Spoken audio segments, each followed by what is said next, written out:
7 minutes past the hour. Thank you for tuning into the Rick and Bubba Show. Our number 866-WE-BE-BIG is our number. Thank you, as always, for being a part of the show. Busy one today. Busy. We know the wheel of meat's going to spin. Calm down, Greg. The wheel of meat will spin today. He asked me, can I play the drums? Can I play the drums? Please, Daddy. And we're going to let you play the drums today, okay? Just hang on. So the wheel of meat will spin today. Look for that. We have What's Eating Scott Gorosky planned today. That's a great feature we've started. What's Eating Scott Gorosky? I love his commentary on that. And he's always in line with Greg in most situations. Also, the 45th President of the United States, President Trump, scheduled to be with us a little bit later in the show as he comes into the state of Alabama this weekend. We'll explain a little bit more. RBU is already been recorded. It's ready to be published tomorrow, and it's with Brad Ryan, lifelong friend of the Burgesses and the creator of our bed, Rick and Bubba. It is a great conversation with him, something you don't want to miss. And we'll publish that on Saturday morning, so make sure that you got your notifications all set and ready to go, and you have subscribed to Rick and Bubba University, the podcast. All right, let's bring them in.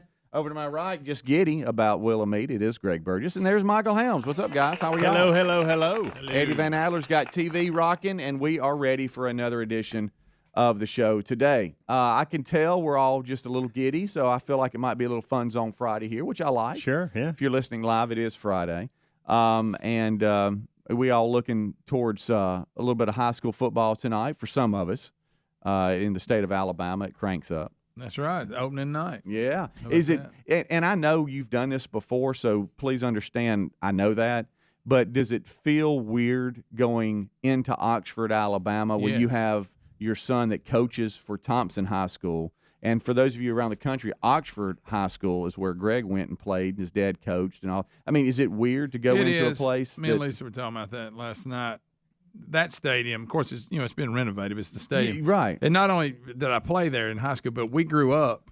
My dad was a coach, and he would take us with him when we were little kids, like during the summer when they go cut grass and all that. So we ran around that place forever. Yeah. And I hadn't been back in a long time. And going there and then I'll splash all these years later and then my son's coaching. Yeah, that's weird. At the same field where my dad coached. Yeah. But he's on the other side. Yeah. So that is, it's very strange. Now tell me here, and here we are just live me asking because I forget. I mean, do we have? Is there anything Burgess at the? Is it at the Oxford? Of course, it should be, but no, it's Lamar Field's always been Lamar Field. Lamar Field, and but that's sometimes just they got a neat. field, and sometimes they say stadium, and then something locker room, and what I wasn't sure. Yeah, they even say sometimes boulevard or whatever. They'll come up with stuff. But that's going to be weird. The Burgesses come home. Yeah, and and then you're over there. They played last year. Yeah, but they played at Thompson, and that was the first time they had played since they played for a state championship in '82, which I was on the team, Rick was on the team, and our dad was the coach. And so that was weird last year. If you remember, I came and sat with you on that game. You did. Yeah. That's right, open night. So, but it's going to be weird. Yeah. It is. Yeah, so that's tonight for old Greg And Burgess. look, I'm pulling for Thompson tonight, but I hope Oxford wins every game after that. That's right. Because they're different classifications. Yeah, right. And that'd be great. But I mean, you got to go where you got family. Yeah. And some Oxford buddies are probably going to beat me up about it. That's fine, but you know what? You got blood. Your son's coaching for Thompson. Come on now. But anyway, it's going to be strange. Well, tonight is senior night. Let's go and get that out of the way. Senior night, first game. Let's go ahead. And I told you why they're doing it. No, I get it. I do. They did it early last year, and they're doing it early again. Yeah. Want to make sure that gets in for homecoming next time. I told first away. I mean, home game. Yeah, I told you yesterday, and our youngest is a senior now and plays football, so we're going to have to walk out with him. And you ready? They sent us a link and said all seniors please fill out this form. Who's walking with him and all this kind of stuff. And good friend of the show, son of Calvin and Terry Wilburn. Yeah. Is Keith Marks is a really good friend of mine. He's been the voice of the stadium and all Helena sports for a long time. I don't know how he beat you out. And so I know that's going to be weird for him too. Yeah. But I was volunteered. You may know Calvin is Speedy. No, Greg. But the senior banners, you know, Yes, that's the thing all the now. senior banners have got to be hung, and you go to all the stadiums and you got the banners, and you know, all the kids are in their football uniform or cheerleaders or whatever. Or band. Well, Terry Got 'em all. said, I guess it's been about a week and a half ago.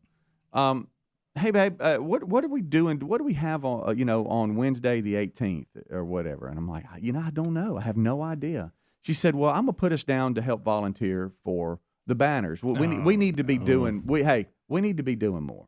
I'm like, okay. So that's you got to fine. put the banners, or you had to put the banners And up? she said, well, how about 4 o'clock is when we're supposed to meet? And they said it won't take long. So they're going to have the zip ties and they're going to have all this. So and as luck would have it for me, she gets busy with work and can't make it. And I said, so it's you. And I said, well, I'll represent the family, even though we put both of us down. There's others that had volunteered. And so I said, we'll knock it out. So I get there, and they had already done a great job of laying them down where they need to be. 59 of them. You add the football players, the How long cheerleaders, did that the take? trainers, the band, the cross country team. I mean, Oh, we wow. are taking up fence. was Okay, gonna say, you got a lot of everywhere. fence. I mean, when you come to a game at Helena High School, all you're going to see is banners on a fence. And all you can think about is And they all whoever got that gig that does banners. Right. Hey, and they all got to be even. You know, you can't have them all bubbled up. no. They got to be pulled tight, or the wind will just tear them apart up there on the hill. I mean, They got to absolutely last tear all them apart. season. So yesterday I asked you, why am I sore? You know, remember that? I Yeah. mean, this is how old we are. Yeah. Well, I bent down so many You times. were using muscles you normally Yeah, don't it's use. like picking weeds in the yard for a day, and the next Exactly. day you're like, why are my hamstrings and lower back sore? It's from dang hanging signs. Let me ask you, you started off, you were really wanting them to look yeah, good. By yeah. the end, were you just throwing them up Yeah. Luckily, sideways, me and corners crossed on top of each other? a buddy of mine was there, and I looked at him. I said, "You too, huh?" He goes, "Yeah." I said, "Well, let's partner up." And get it you get done. one holding the sign, one pulling the zip ties and clipping them off. How long did and that take? It took about an hour and some change, but there was others helping, so we knocked it out. But hey, it was one of those days where no cloud cover, hot. But the funny part about all of this is just I've been sore on my lower back and my hamstrings, and I couldn't figure out why. Yeah. And that's why. Did How you have a sad banner is of that? yourself? How sad is that? I know. I've been there. No, we did put Reese up though. Yeah. All right, There Reese, he is. y'all understand something. This is how silly Reese is. Reese is a lineman. He's a center, and he did the Heisman pose in his picture. All linemen want to carry the doing ball. Heisman Yeah, they pose. do. Of course, You know, you got some showing their arms. Yeah. You got some pointing, one holding the football out. So very few are giving that stern look, you know. But I just thought it was kind of funny that I'm sore from putting up banners. Well, you're getting older. But tonight's the night we walk out for our last son There it playing is. high school sports. Big moment. Big Mm-hmm. moment.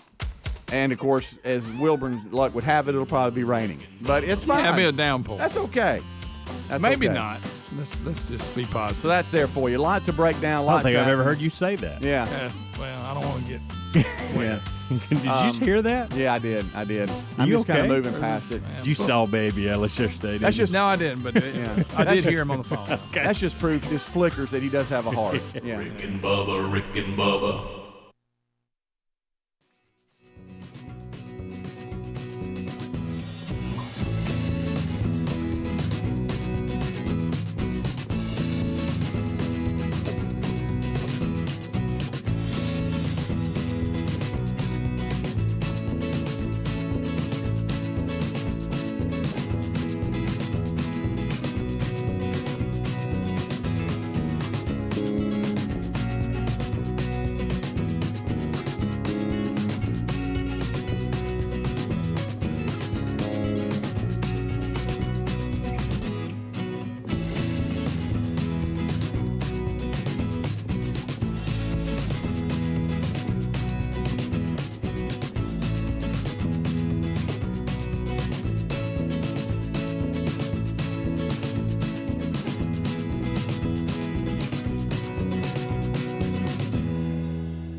22 minutes past the hour. It is the kickoff hour. Thank you so much for tuning in. If you're listening live, it's a Friday edition, or watching. I want to thank Adler. He's got YouTube live in HD. A little bit later in the show today, scheduled, we have got What's Eating Scott Goroski. That's a feature that has started for a couple of times now. He's back, and boy, he's got a list. There's a lot of things eating old Scott, and we'll break those down. Wheel of Meat we know will spin.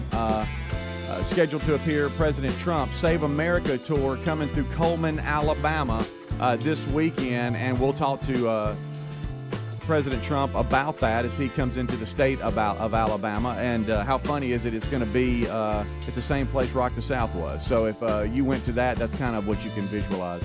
And we'll speak to Trump about that coming up a little bit later in the show today. A lot of other stuff to talk about. RBU, Rick and Bubba University, the podcast with Brad Ryan is this weekend. And we have done that one. It is ready to publish on Saturday morning, so make sure you've got everything ready to know when that comes out. Saturday morning it will publish. I see where Fishing Shirt Friday is in full effect. Helmsy, it is. You keeping it going, I kid? started not to today. You did? You? Yeah, Why? I don't know. I just wasn't feeling it. Well, you weren't feeling it. You know why? Because I love fishing, and I can't fish this weekend, and I figured it'd be salt in the womb. Why can't you fish this weekend? Well, I What's got a up lot with going that? on. A lot going on. By the way, for those in Tuscumbia, Alabama, I'm going to be at Parkview Baptist Sunday night. Looking forward to spending some time with the men there. 5 o'clock, the start. We'll kick it off then. How long does it take to get there? I think it's 2 hours for me. I was looking at that last night. It's kind of planning it out and saying, okay, you know me, I got to be there early. Sure, so, you do. I was planning it out the weekend. So Yeah. tomorrow we have zero going on. Okay. Well, you could fish zero. then. Amanda's working. So yeah. When I say we, I have zero going. Okay. The kids have some things that they're into. So Right. but looking forward to Sunday night, and the fact that it's starting at 5 and not normally like it does. These events usually start like at 7. Right. That was, I was caught off guard. I was like, oh wow, so it's going to be a late night. I'm going to be there at 7. Yeah. And then I'll probably leave there about 10. I'll get home at 11. But now it's looking like it'll be a little different. So I'm digging their scheduling for sure. Yeah. And they didn't do that for me. I didn't ask for it. I just show up when they tell me to. Right. And so fired up. Well, Wait. I know you'll do well, Can't wait. They'll be looking forward to you entering town. Here comes Helmsy, y'all. Watch out. Yeah. He's bringing energy too. So today, as we kind of roll through the day, there's a lot out there here, which I know a lot of you say we succeed in that every single day, and we try. But as we look today, do you know what today is, Radio Goob wise? It's National Radio Day. Is there any better day? Do you know that's why I got into radio? It wasn't that I had a plan. It's just that I loved radio. I mean, I just loved listening to radio and loved music and all that kind of stuff. And I'll never forget. I know we all have different stories, but I'll never forget being at Jacksonville State and Joe Langston, God rest his soul, was the teacher, and he was my advisor and my mentor at Jacksonville State. We were in class, and he said, some of you, and I felt like he was looking at me, you have absolutely no experience. And in communication, although, making good grades is the most important, knowing how to run equipment and having, just field experience is so important. So when you graduate, you can look at a company and go, okay, I can do this, I can do this, I can do this. And so I'm like, well, heck, man, I guess I need to go down and volunteer at the campus radio station, WLJS, legendary. We got one right here. So I went and volunteered. Of course, they never called me back. Look out. And then typical college student, I just said, well, then I'll just move on with my college life. I had that little moment of wanting to do better. And then, and then all of a sudden I got a call. Hey, is Calvin there? Yeah. Let's see. Hey, do you still want to do radio? I said, yeah. He goes, all right, well, your shift starts at 4. He was like 12. I'm like, excuse me? Oh, don't worry about it. I'll be here. This will be training, but yeah, you go on air at 4. Of course, I thought that the whole nation could hear me, but it was just a small campus radio station. Exactly. But you're so nervous. Oh yeah. And I went there. He stayed with me for about 5 minutes and then left me. and it just looked like a space shuttle. Just trying to run everything. And now looking at it, it really wasn't much. We had the little pots that you turn. Yeah. That's why we say pot up, pot down. Really, it's just now we're sliding, but there was pots that you would turn. And the first thing I ever did was have to give a weather forecast. How'd that go? It didn't go well. No, it was. I told everybody that it was going to be a glorious day. A glorious day. My buddies ragged me so bad about that. I was so nervous. I sounded like Nervous Gump. Oh yeah. And this weather is partly cloudy. Yeah. But it was all because I loved radio. Of course, there was the other things. I knew I wasn't going to write for the campus paper. I knew that. Not. I knew I wasn't going to do the yearbook thing. Wasn't going to do that. Picture it. I know. But today, National Radio Day, and that's you how take a little pride in National Radio Day. That's how I got in it, man. I give you that. And then before you knew it, that was non-commercial. Now, what about the story? Was this the same studio you locked yourself out of? Yes. While on there and couldn't get back in as the record ended? Yeah, I saw the record ended. Hey, my little redheaded self. He was like, "What do I do?" Yeah, just sitting there through the glass. I just see it. I see it ended. There it is. Well, okay, it's gone. And now silence. And now you can't have cell phones and you're running around telling everybody, "Hey, come help me." So you just trying to find somebody. Hoping somebody will notice you're off the air. You can't bang on the door because I'm the only one there. Yeah. And I know we all have different stories. I mean, y'all have been with us. I mean, you know. I remember I wasn't in it, but Rick was doing the campus radio when it was in when the Bill Gray's building. Right. And then I remember when they moved it to the new one, they were like, ooh. Did you ever think, though, I'd like to do that someday? No. See, it never crossed my mind. This is so far that was from Rick's thing, what I was even. I don't know I still want to be doing it today after 13 years of it. Right. I know. I'm like, what am I doing with my life? Right. You know? So, but I thought it was neat. I'd go up there and just watch him, sure. And kind of hang out. But I never thought Yeah. Well, you hit it big because that's non-commercial. All right. So that's, that was okay, but anything below the dial of 92.1 is non-commercial, and that was 91.9. Yeah. And so if you ever jump into commercial radio, hey, you're a big shot. You had stepped up. And I'll never forget, I got a weekend shift at K98, and I thought I was the man. And when you Kevin Calloway? Lo and behold, that's where Rick Burgess was at the time. How about that? Were you Kevin Calloway then? I was. Rick and Bubba.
Welcome in, 25 minutes on top of the hour.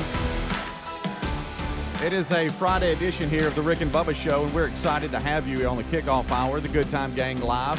Eddie Van Adler, I'm Speedy, there's Greg, there's Helmsy. We'll hold everything down. The guys join us right after the top of the hour break.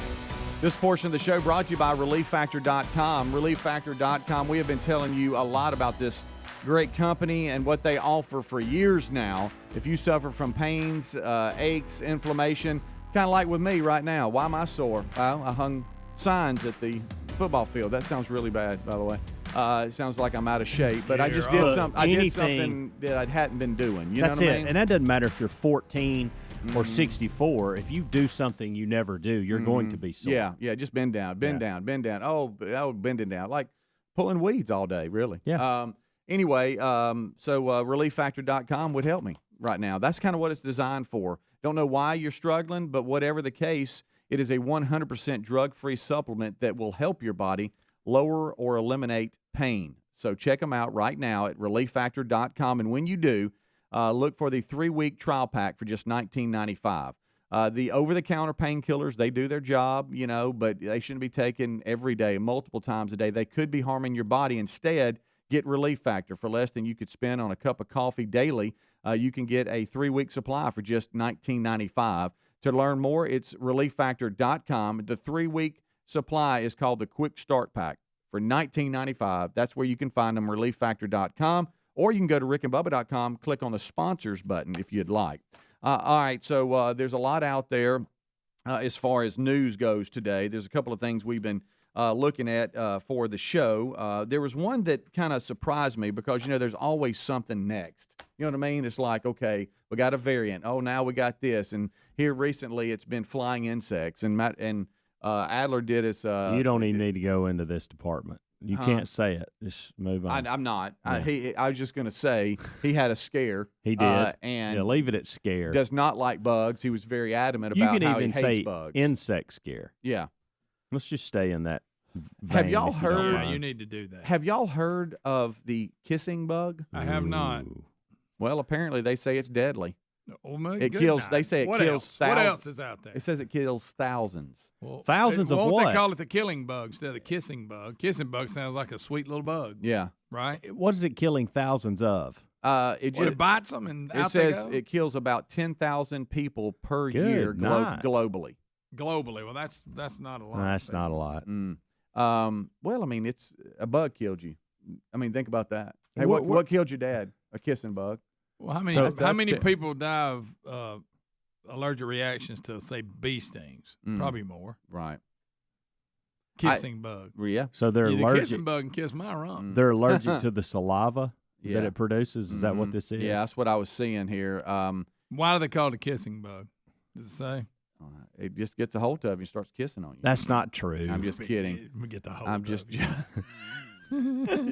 gets a hold of you. Wait till it lays that French kiss on you. Good. That's what got Adler. All them little bugs that bit him. Yeah. Y'all scared him half to death yesterday. Right.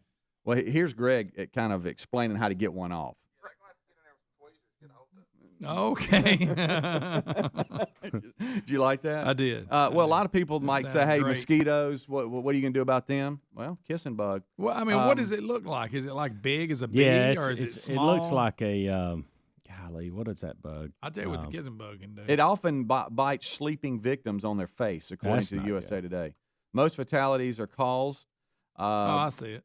Huh? Oh, I've seen because it affects the heart and the digestive system. It looks like a stink bug. That's what I was thinking. I wanted to come up with a professional name, not just stink bug, but that's what it looks like. And the reason they call it the kissing bug is because their bites are often around your mouth. Oh. So, yeah, get you while you're sleeping. They ain't on your butt. Hey. Then what would they call it? Or, butt bug. Could be worse. Yeah. Honey bug. But it's not. What states have them? Central and South America and Mexico. Oh, Speedy's got big down there. That's most of them. But you got them coming in the U.S. They've been found in the U.S. in the lower 28. Yep. So higher concentrations in Texas, Arizona, and New Mexico. There you go. And that is the story that, hey, watch out. They're headed north. But is there anything worse when's the last time you were sleeping, woke up, and there's a bug on your face? Can you even remember that? Yeah. I had an ant on me a minute ago. I was trying to figure out where it came from because I know we don't have ants in here. We haven't. Okay, and then interesting. And it came off of my shirt. I think it rode in on Teal Boy. I think it did too. And I think this is why. Teal Boy. It was crawling around on my computer, and I thought, where's that ant come from?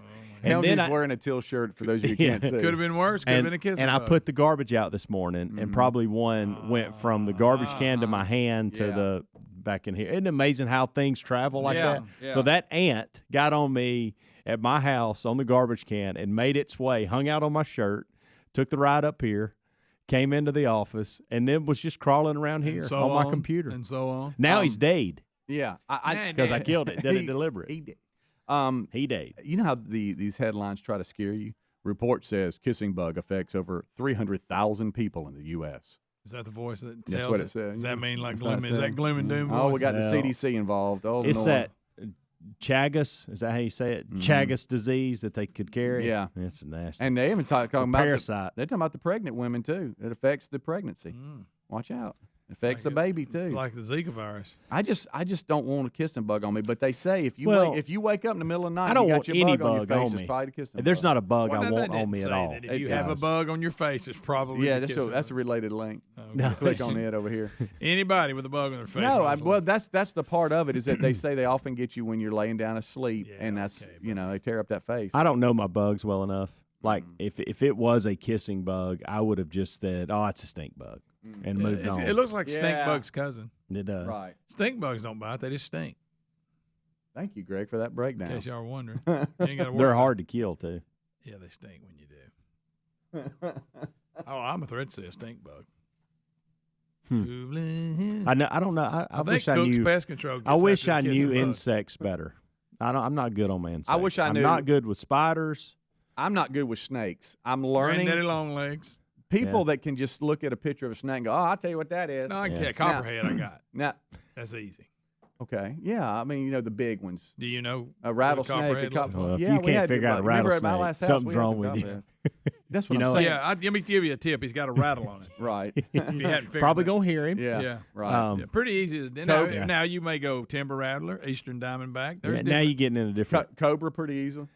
Yeah. Yeah. Don't run things into like those that. much. But I'm just saying, hey, you got you a garage snake in there. I know. And what is that? The garter snake / chicken snake / rat snake. All of them. Oh, that's a king snake. Yeah. Every now, hey, don't kill that. It's a king snake. It's a good snake. And you can post a picture. Here's what's funny about that. You could post a picture, and you're going to get 18 different answers. Yeah. It's like, what are you talking about? You know what I'm impressed with too is like I'll be walking, in the woods like before hunting season. We'll be doing some stuff, and like guys that can just sit there and go, that's this tree, that's that tree. What's this over here? That's that tree. I don't know my trees. And I don't know my trees either. I don't know my trees. Tree, I know a white oak and a white oak because you like to hunt under them. Yeah, I know where to hang the stand, but that's yeah. about it. Poplar. Yeah.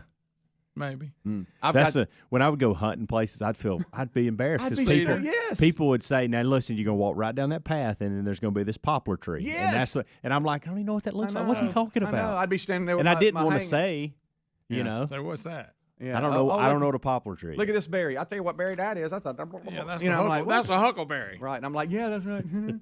I just feel so. I mean, did you?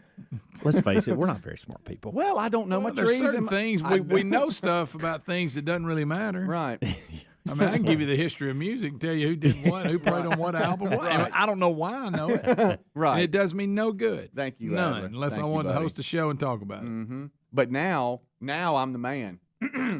Matter of fact, Terry asked me what type of flower we had outside the house in some bed or whatever. Hibiscus. And I got the picture this app, and you just take a picture of it, and it tells you what type. There you go. Yeah. And I did that without her looking. Technology has made us dumber, too, because we rely on that stuff. It's dumb to stuff. Yeah. Oh, yeah. You used to have to research that. And I'm good with that. Yeah.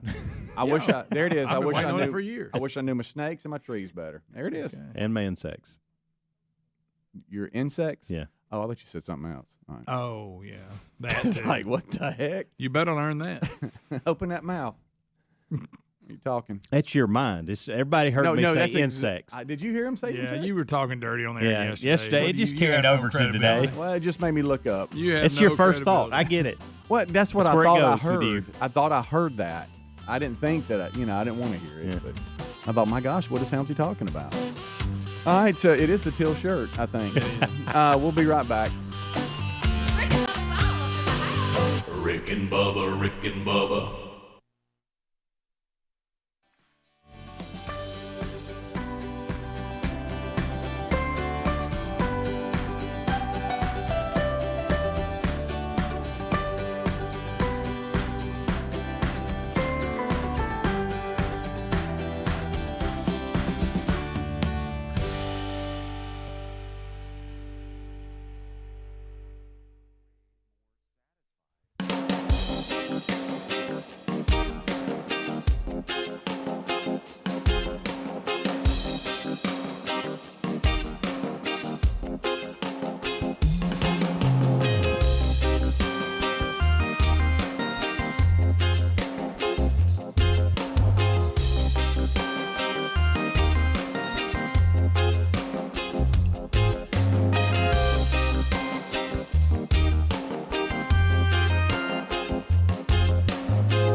866-WE-BE-BIG is our number.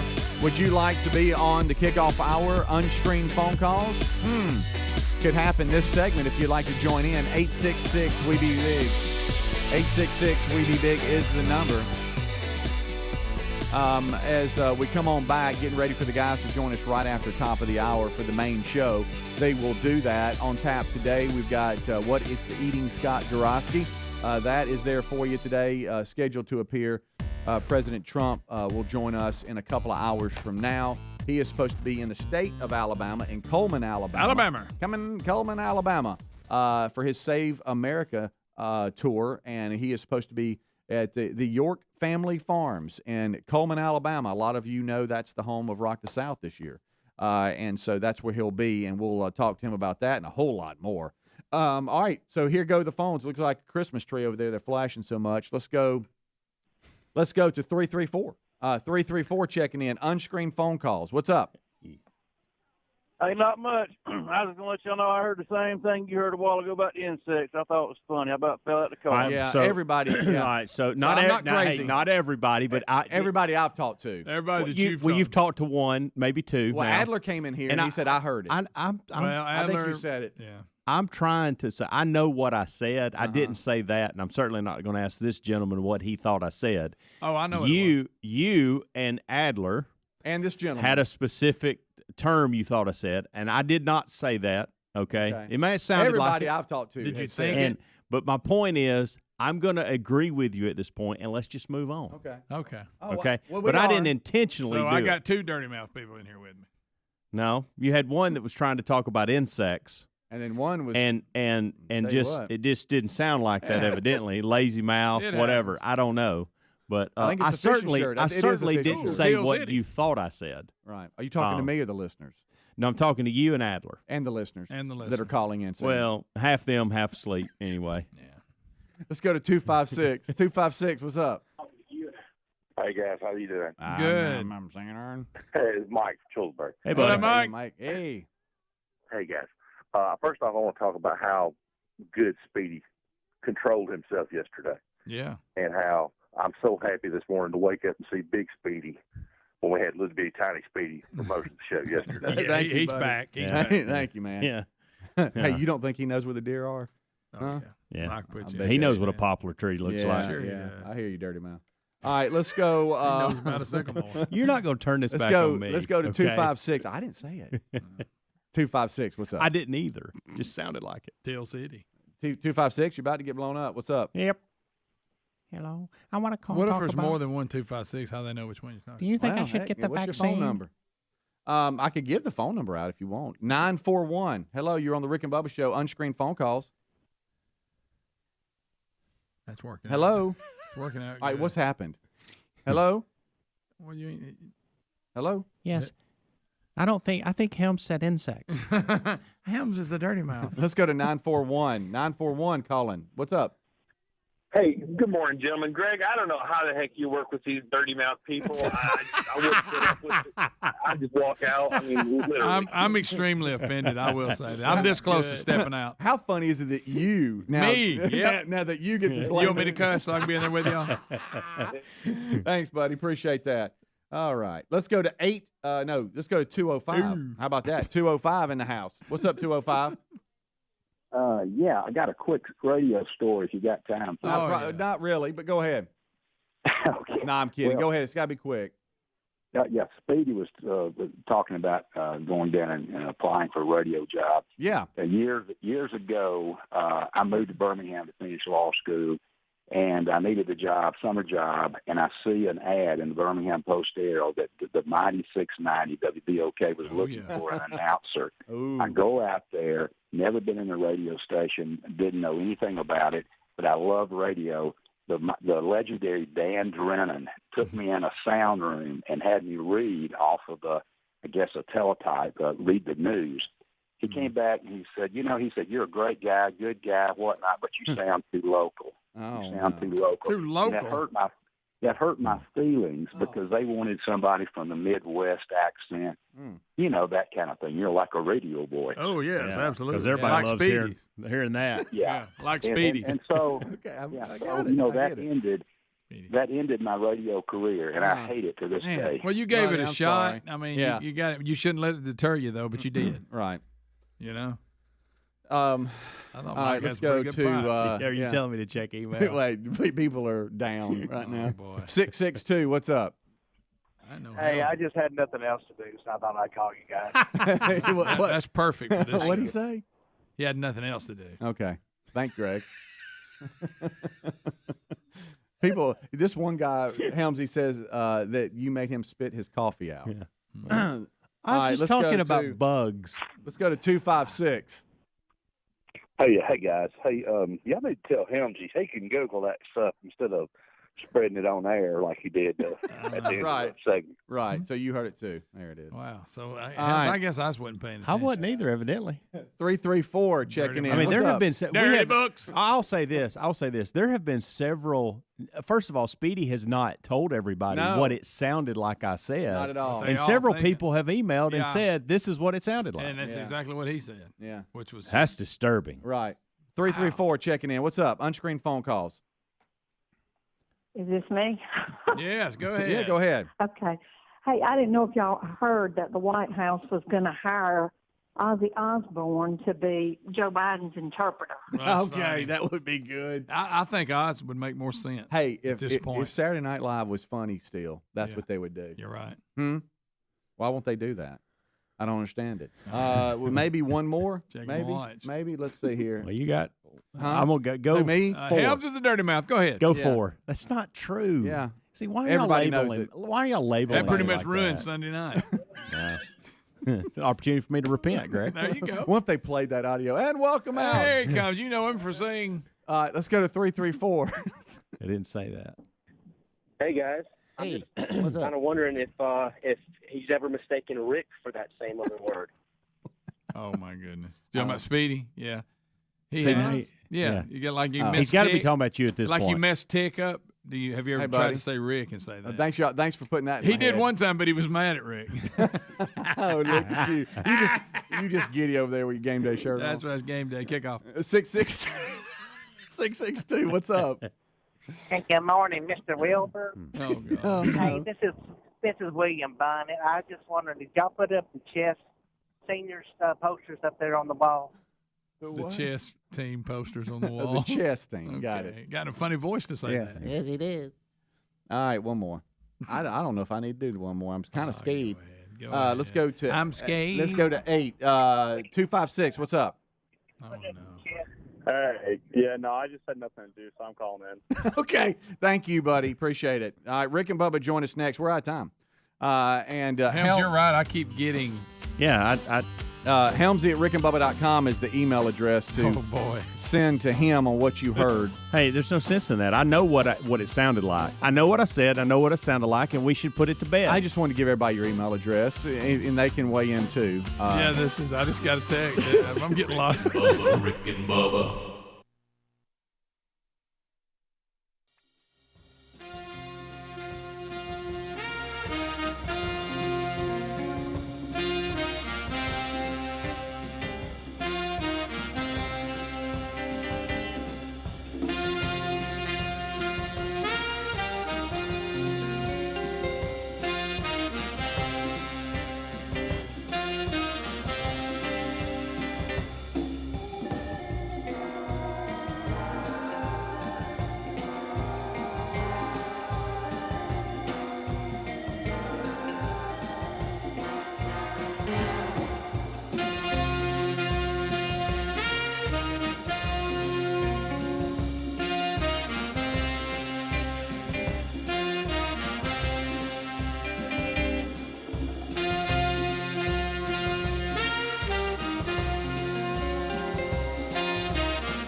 6 minutes past the hour of the Rick and Bubba Show. 866 We Be Big is our number. Thank you for being with us today. We start this hour with our national anthem.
It's 8 minutes past the hour of the Rick and Bubba Show. 866 We Be Big.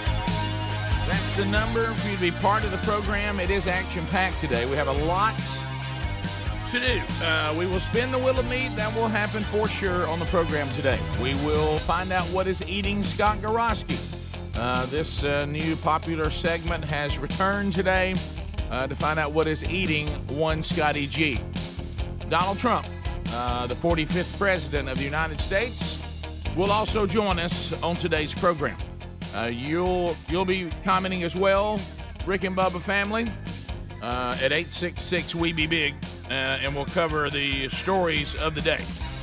So there is, as you can see, much to do. Speedy, the real Greg Burgess, Helmsy, Eddie Van Adler have already given you a kickoff hour. That comes along the Rick and Bubba Radio Network, our TuneIn app, our YouTube channel, our podcast archives. However you grab Rick and Bubba content, find it at rickandbubba.com.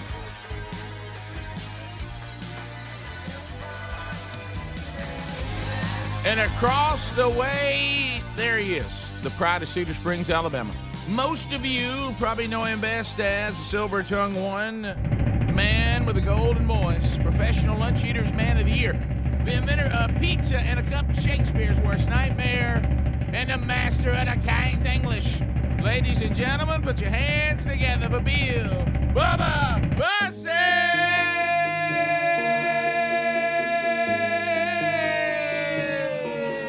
Howdy, Bubba. How about it, Rick Burgess? Friends, neighbors, associates everywhere, welcome into the little party we call Rick and Bubba. So pull up a chair, get a second helping, and stay a while. Yep, come on. There's a seat for you. There it is, right there. Grab that seat.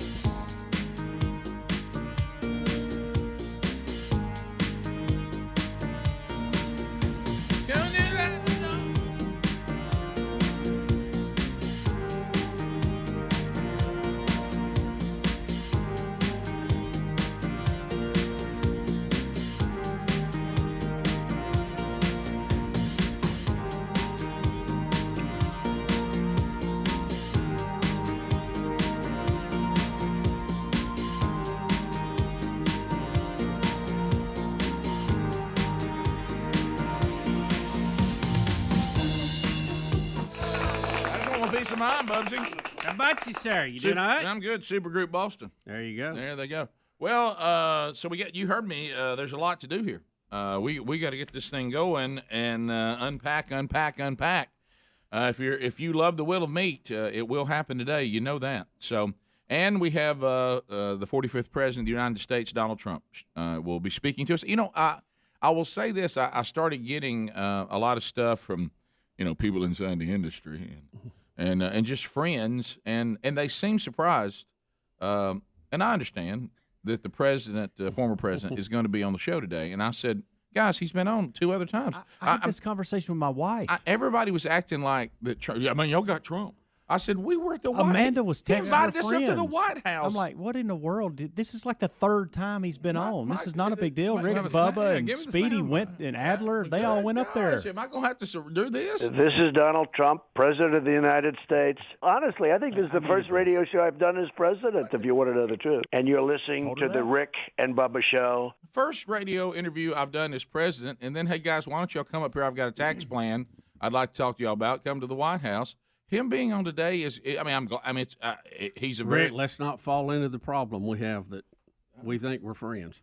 We've had that issue with other guests. Yeah, well, now I will tell you this: I am delusional about that, but I will say, this: if you're able to get the president on twice when he was the president, getting him on once now that he's not the president, it's a big hit to have him on, no question. But it's not. Everybody acted like that we just pulled this out of nowhere. You know how we got him on again? Because we knew who to talk to that got him on the first 2 times. It was this morning I get up in the industry. Hey, how'd y'all get Trump on? I said, well, the same way we got him on the last 2 times. It was well, and look, process. Of course, I didn't know. I said I don't remember, but however we did it last night. Well, in all fairness, he's coming to he's coming to one of our markets, and he's doing a big rally, and it's right on the heels of this. Dumpster fire in Afghanistan this week. Wow. It's going to be big news, and he wants to promote the event. So where else would he go? And just honestly. Well, if you're coming, we have a, we know our we shut our hole and know our role. Yep. And we know that we don't play Division I, but we're pretty big in 1AA.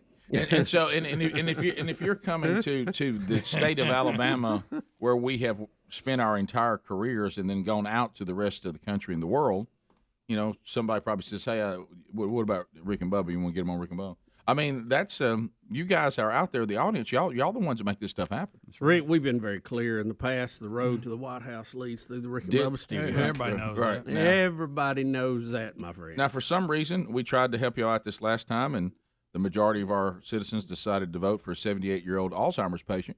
But anyway, so how's that working out for you? 7 months into it. I told Bubba, I saw a guy today. He goes, so we decided to vote for a 78-year-old Alzheimer's patient. He goes, so ask me what other scenario did y'all think was going to happen? How'd y'all think that was going to work? And we were talking about it earlier. Your top 3 spots, 2 of them are, I'm not being mean, but they're mentally. Did you just say I'm not being mean?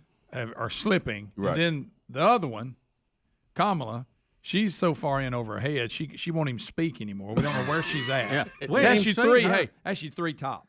Yeah. In the country. There's your top 3. Out of those 3, you don't have any. Right. It's like nobody's in charge. So, and speaking of that, you know how somebody tries to stand with you? Speedy was talking about this in the break with the president in Afghanistan. People try to stay with you and be respectful, but then you keep throwing them under the bus and find they're like, hey, I got to say something. Yeah. You got to stop lying about me. Yeah. Okay. I agree. Please stop telling people that we didn't tell you there were other options than this. Yeah. Okay. That you're blaming this on us. Yeah. Hey, we're trying to be good and we're trying to be respectful, but you're going. We ain't gonna take this. You can't. I kind of feel you blaming all this on us now. Yeah. And no, we you weren't told certain things. We gave you different information than this. Now, let's come on. I believe anybody could have drawn up a better plan than this.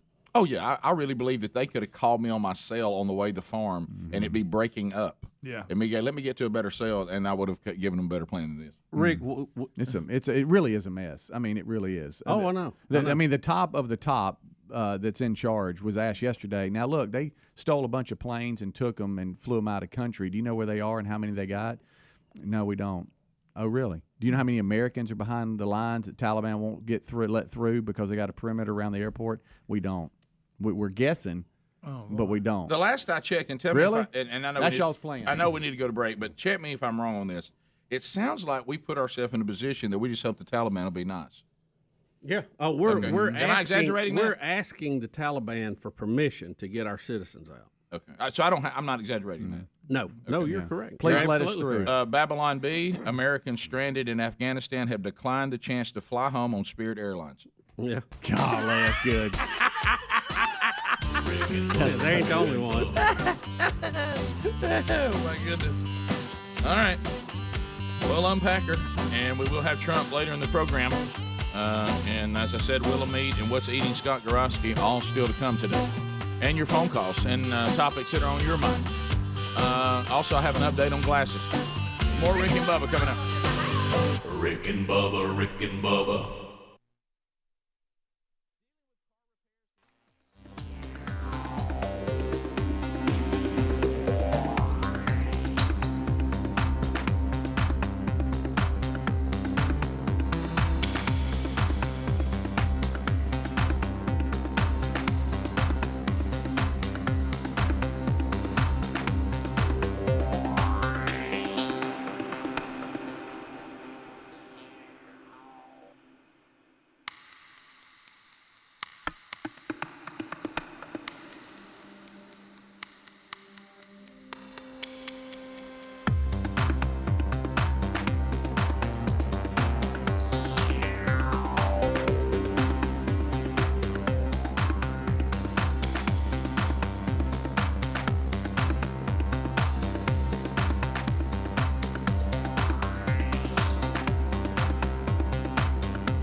pass the gravy. It is 22 minutes past the hour of the Rick and Bubba Show. 866-WE-BE-BIG is the number.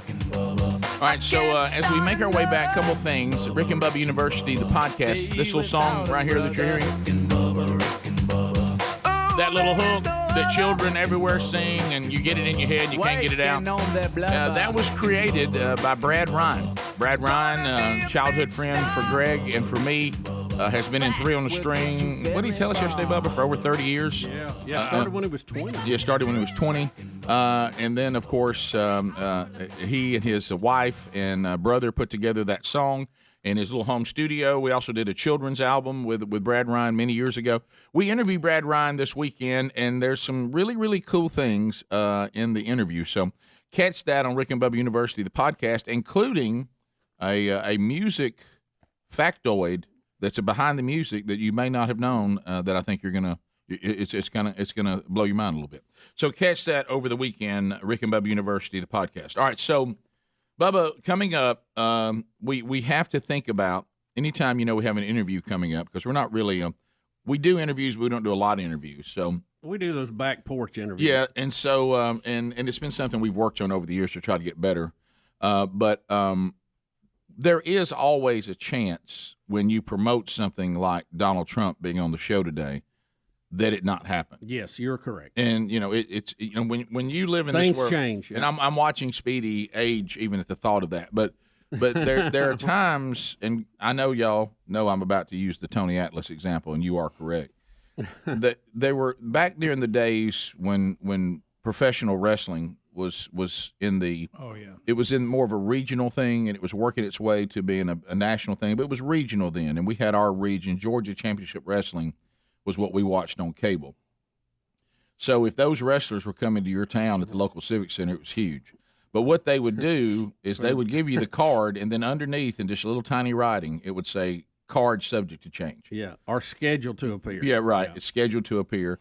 And, of course, we would not even pay attention to that because all we could see was people on there we wanted to see. Right. Yeah. And so when we do promos, like let's say you're a station that actually listens to them and puts them on the air and runs them. Right. We say in the promos that this is who's scheduled to appear on tomorrow's program. If we have anybody, a lot of times we don't. So I mean, there is always that chance, like when I was the little boy that went to Oxford Civic Center in Oxford, Alabama, near Birmingham, near Atlanta, near Perfect, and I was so excited to see Tony Atlas because Rick, I remember this because he came onto the scene as the Black Atlas, and he was a mask guy, right? And then he removed his mask and became Tony Atlas. He was our favorite wrestler, and he was one of those kind of men that, like, I thought, I wonder if there's a chance one day that I'll get to be taken out to lunch by Tony Atlas, and somehow he'll take an interest in this little pudgy kid from Oxford. I don't know why I thought that could happen, but I wanted to hang around Tony Atlas, and I thought he was awesome. And I went to the Civic Center, and then came the announcement, ladies and gentlemen, we would like to update you on our card tonight. Unfortunately, due to injury, Tony Atlas will not be with us. And I remember thinking, what? And I had been. They replaced him with like Rocket Monroe. Yeah.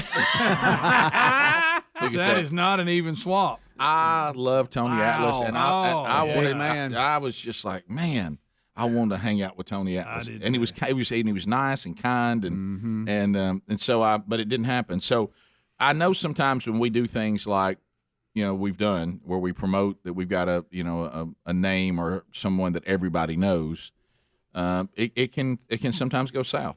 So we hope it doesn't. Yeah. But we will do our normal thing. We will promote the interview. If the person comes on, we will interview them, and then Bubba, what do we do after that? Well, Rick, we will we'll take a phone segment. We'll review. We'll review the interview. How did it go? How did it go? Where did we drop the ball? Where did we do well? And then we'll probably shift gears with a wheel of meat, something like that. Now I have had emailers that are already looking ahead to the interview. Our audience. I just love our audience so much because they just help us. And so we've had someone today asking about the interview, and they've given a suggestion that we not ask him about ticks.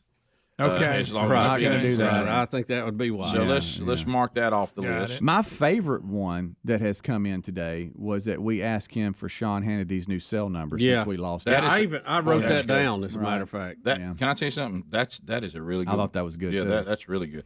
I'm going to ask him if Jerry Falwell Jr. got on his nerves. There you go, Greg. No.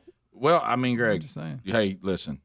You know how sometimes you think this is a good voter's block for me, then you ask the question, why have I let this person in my life? Yeah. And it's so Can you imagine how many people that President Trump probably has on that list? Oh, a bunch. And there's people that have him on their list. Yeah.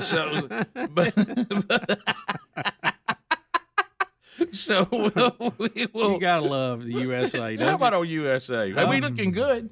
Hey, we're looking good. We're sharp from the top. Start at the top.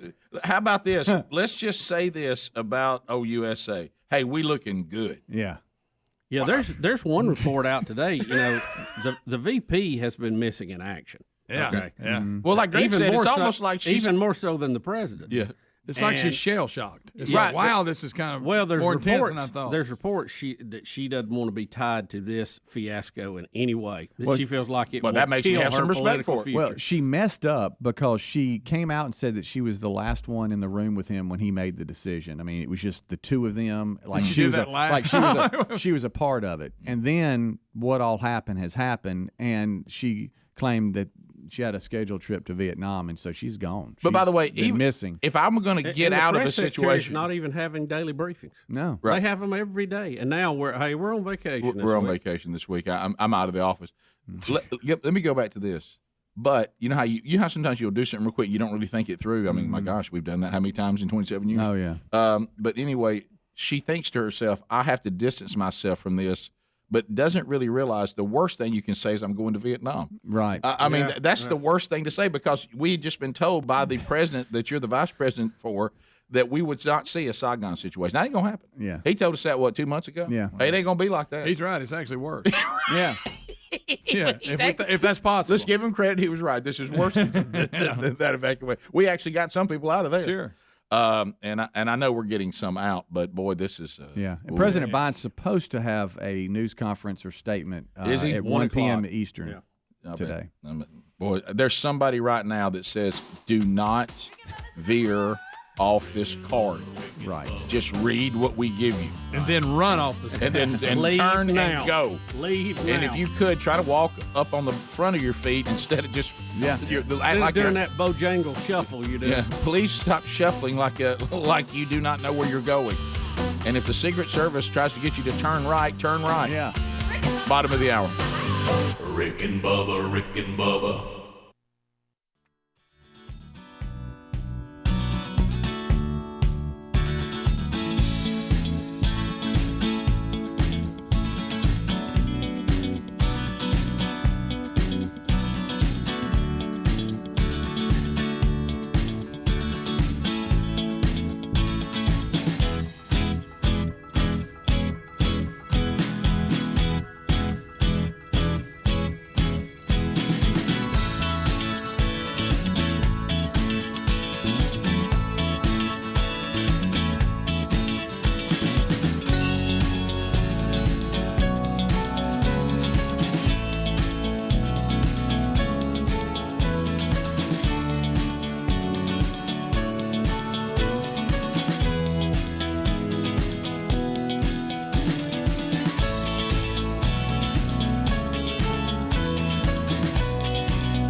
35 minutes past the hour, the Rick and Bubba Show. Thank you for being with us today.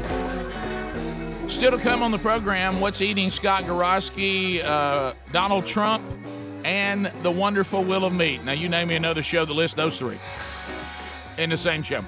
Car Shield, it's folks like Car Shield that lock arms with this show and say, you know what? We want a marketing plan. We want to reach the Rick and Bubba family, and you have responded. And why not? I mean, it's a great concept because once that warranty runs out on your vehicle, anything happens after that. And look, the people that put together warranties, let's get it out there. I mean, there's a lot of math and that goes with that says we figure the automobile probably won't start giving people too much trouble for about this amount of time, and the warranty kind of goes with that. It's almost like term life insurance. It's there for a catastrophic repair that you need early on if that were to happen, but they know the odds of that are not very high. But we all know that because we're trying to get our automobiles to last longer, in all fairness, automobiles are made better than ever before, so they last longer. But they last beyond their warranty, don't they? That's why you need a protection plan, and Car Shield provides that. Now, when you get a protection plan from Car Shield, at no additional charge, you have 24/7 roadside assistance, you get rental coverage, and trip reimbursement. That just comes with it. And then if you have a covered repair in your protection plan, they'll pay the ASE certified mechanic of your choice directly. So get a CarShield plan now. We'll save you 10% if you use the promo code Bubba at carshield.com, or if you call them 1-800-665-2157. All right, so Bubba, where do we want to go next? Well, Rick, we want to be sure that we have got plenty of questions that the audience wants. I know some of you are emailing that. Yep. And continue to do so. And I don't know if you want to take some phone calls on that. We have What's Eating Scott Gorosky coming up next hour. Yes. So that will set the table, I think, very well for President Trump. Well, can I ask you this? Do we want to go ahead? Because, he keeps throwing up his choices on What's Eating Scott Gorosky. I kind of like when he lists them, though. Yeah. Well, I mean, when he lists them, but I'm talking about is today the day when he lists them? And I agree with you on that. Do we choose Tebow today? Being what has happened with him being cut from the Jaguars, this may be the day. Maybe the day. And this may be the day. Yeah, because he puts it up on the board, and we're all afraid to pick it. But I think today we may have to pick it. Yeah. Speaking of President Trump coming up in the 8 o'clock hour, the rally for him in Coleman today, Save America Rally, the name of it. We've been looking at some of the TV reports. People already camping out. I don't know if you've seen that, Rick. They're anticipating 20,000 people, and I feel like that number's going to be low. Yeah. So today, and we're going to ask this question, and I think it should probably be our lead question because we don't know how long we're going to have him, if we do have him, and I don't want to mojo it. We may not. He's scheduled to appear. So, and the last two times he was scheduled to talk to us, he did. Mm-hmm. So we do have, we're 2-0, but we'll see. Right.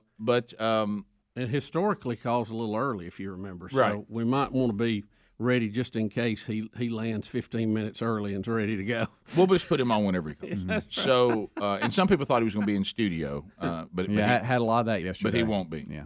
People I hadn't heard from in a while. Hey, man, can I stop by? But what I'm going to ask this today. So these rallies, are these, as Bubba uses the term, for him to help the Republican Party as being a flashpoint of dig in support to save America, and the way you save America is to just go against the modern state of the progressives, or is he setting up for him to run again?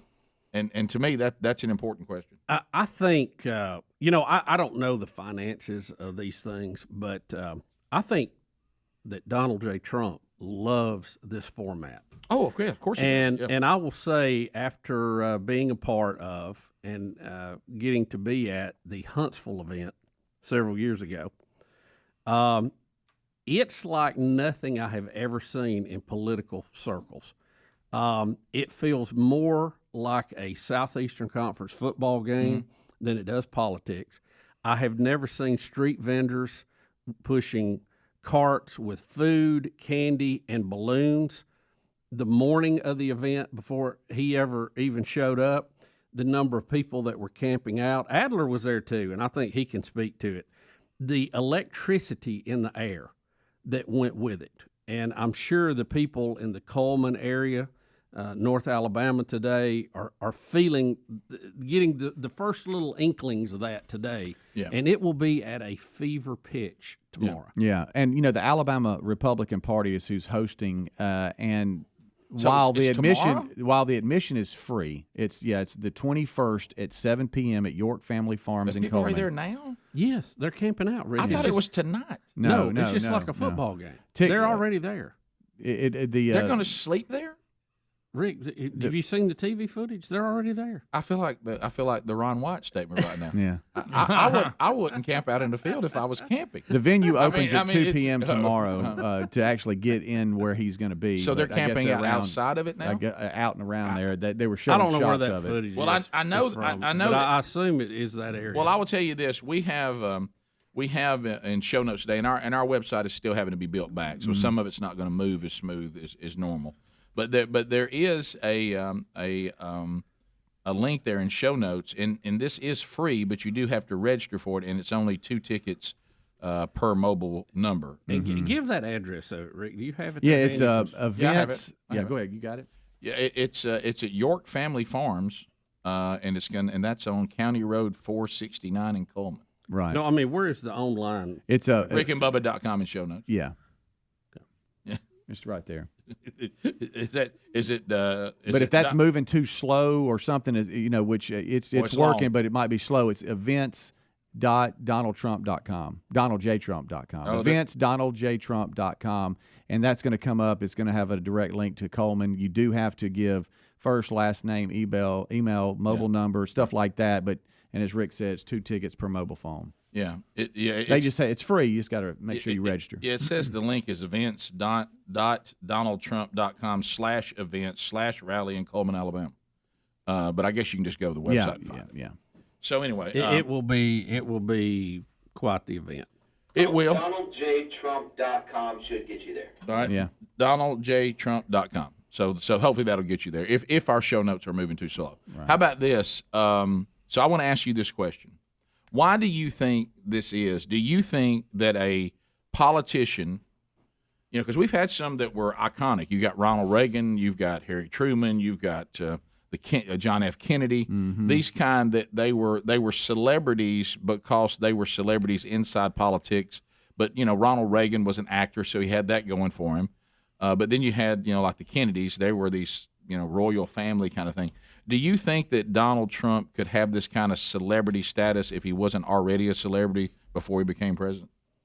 If he was just a Republican political candidate who said all the things that he says, he was exactly the same politically, okay, in the way he saw America, the way he saw taxes, the way he saw China, the way he saw business, all that was the same, but he was never had a TV show. He was never on TV. He was just a businessman that came out of America. And do you think that he would have this kind of status just based on his politics alone? Yeah, I think he would be pretty popular because I think the way that he spoke, his directness, appealed to a lot of people. What we call the old bulldozer. Mm-hmm. Yeah. And while some people found that as a negative, when you see the things that unfolded this week in Afghanistan, you realize that sometimes you need that bulldozer. No, I think it's like everything because we're all imperfect people who live in a fallen creation. Some of our greatest assets are also our greatest weaknesses. Yeah, I mean, now sometimes they get us in trouble, and sometimes they're beneficial. Yeah, it's just it was different, and the style, the approach, and a lot of people were crying out for that, and a lot of people can't deal with it. I mean, that's pretty much the bottom line. Yeah, and so we'll see how that goes, but I'll tell you it will be, and I've noticed this time of year in our state, and I experienced it yesterday trying to do some work I needed to do at the farm. This is that time of year that if you're doing something outside, it's going to be 1,000 degrees with 1,000% humidity, and it could drop buckets of rain on you at any given moment. Yeah, you're going to have that afternoon thunderstorm. Will it sit down right on top of you or just on your neighbor? Is the question. Yeah. And if it sits on top of you, there'll be moments you'll think it's the end of time. Oh, yeah. Yeah, it's brutal. It's brutal. And then 50 yards away, it may not even be raining. Right. Yeah. So sleeping out in the field right now, you got to be committed. Bottom of the hour. I'm sorry. There I go again. 15 minutes to the top of the hour. More Rick and Bubba coming up. Hang on there. Rick and Bubba, Rick and Bubba.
10 minutes to the top of the hour. The Rick and Bubba Show still to come. What's eating Scott Gorosky, Will of Meat, and Donald Trump. All still to come on the program today. All right, so Bubba, you were saying you had what happened to you yesterday? It was actually the day before yesterday, and I didn't get to it yesterday. But Okay. I was headed home, and it was one of those scenarios where you think about something and then it just happens. Mm-hmm. And where I live, I travel a very busy highway, one of the busiest ones in our state. Oh, yeah. And it happens to go up over a pretty big mountain. It's a long, sloping hill that you go up over. It's called Double Oak Mountain. Oh, yeah.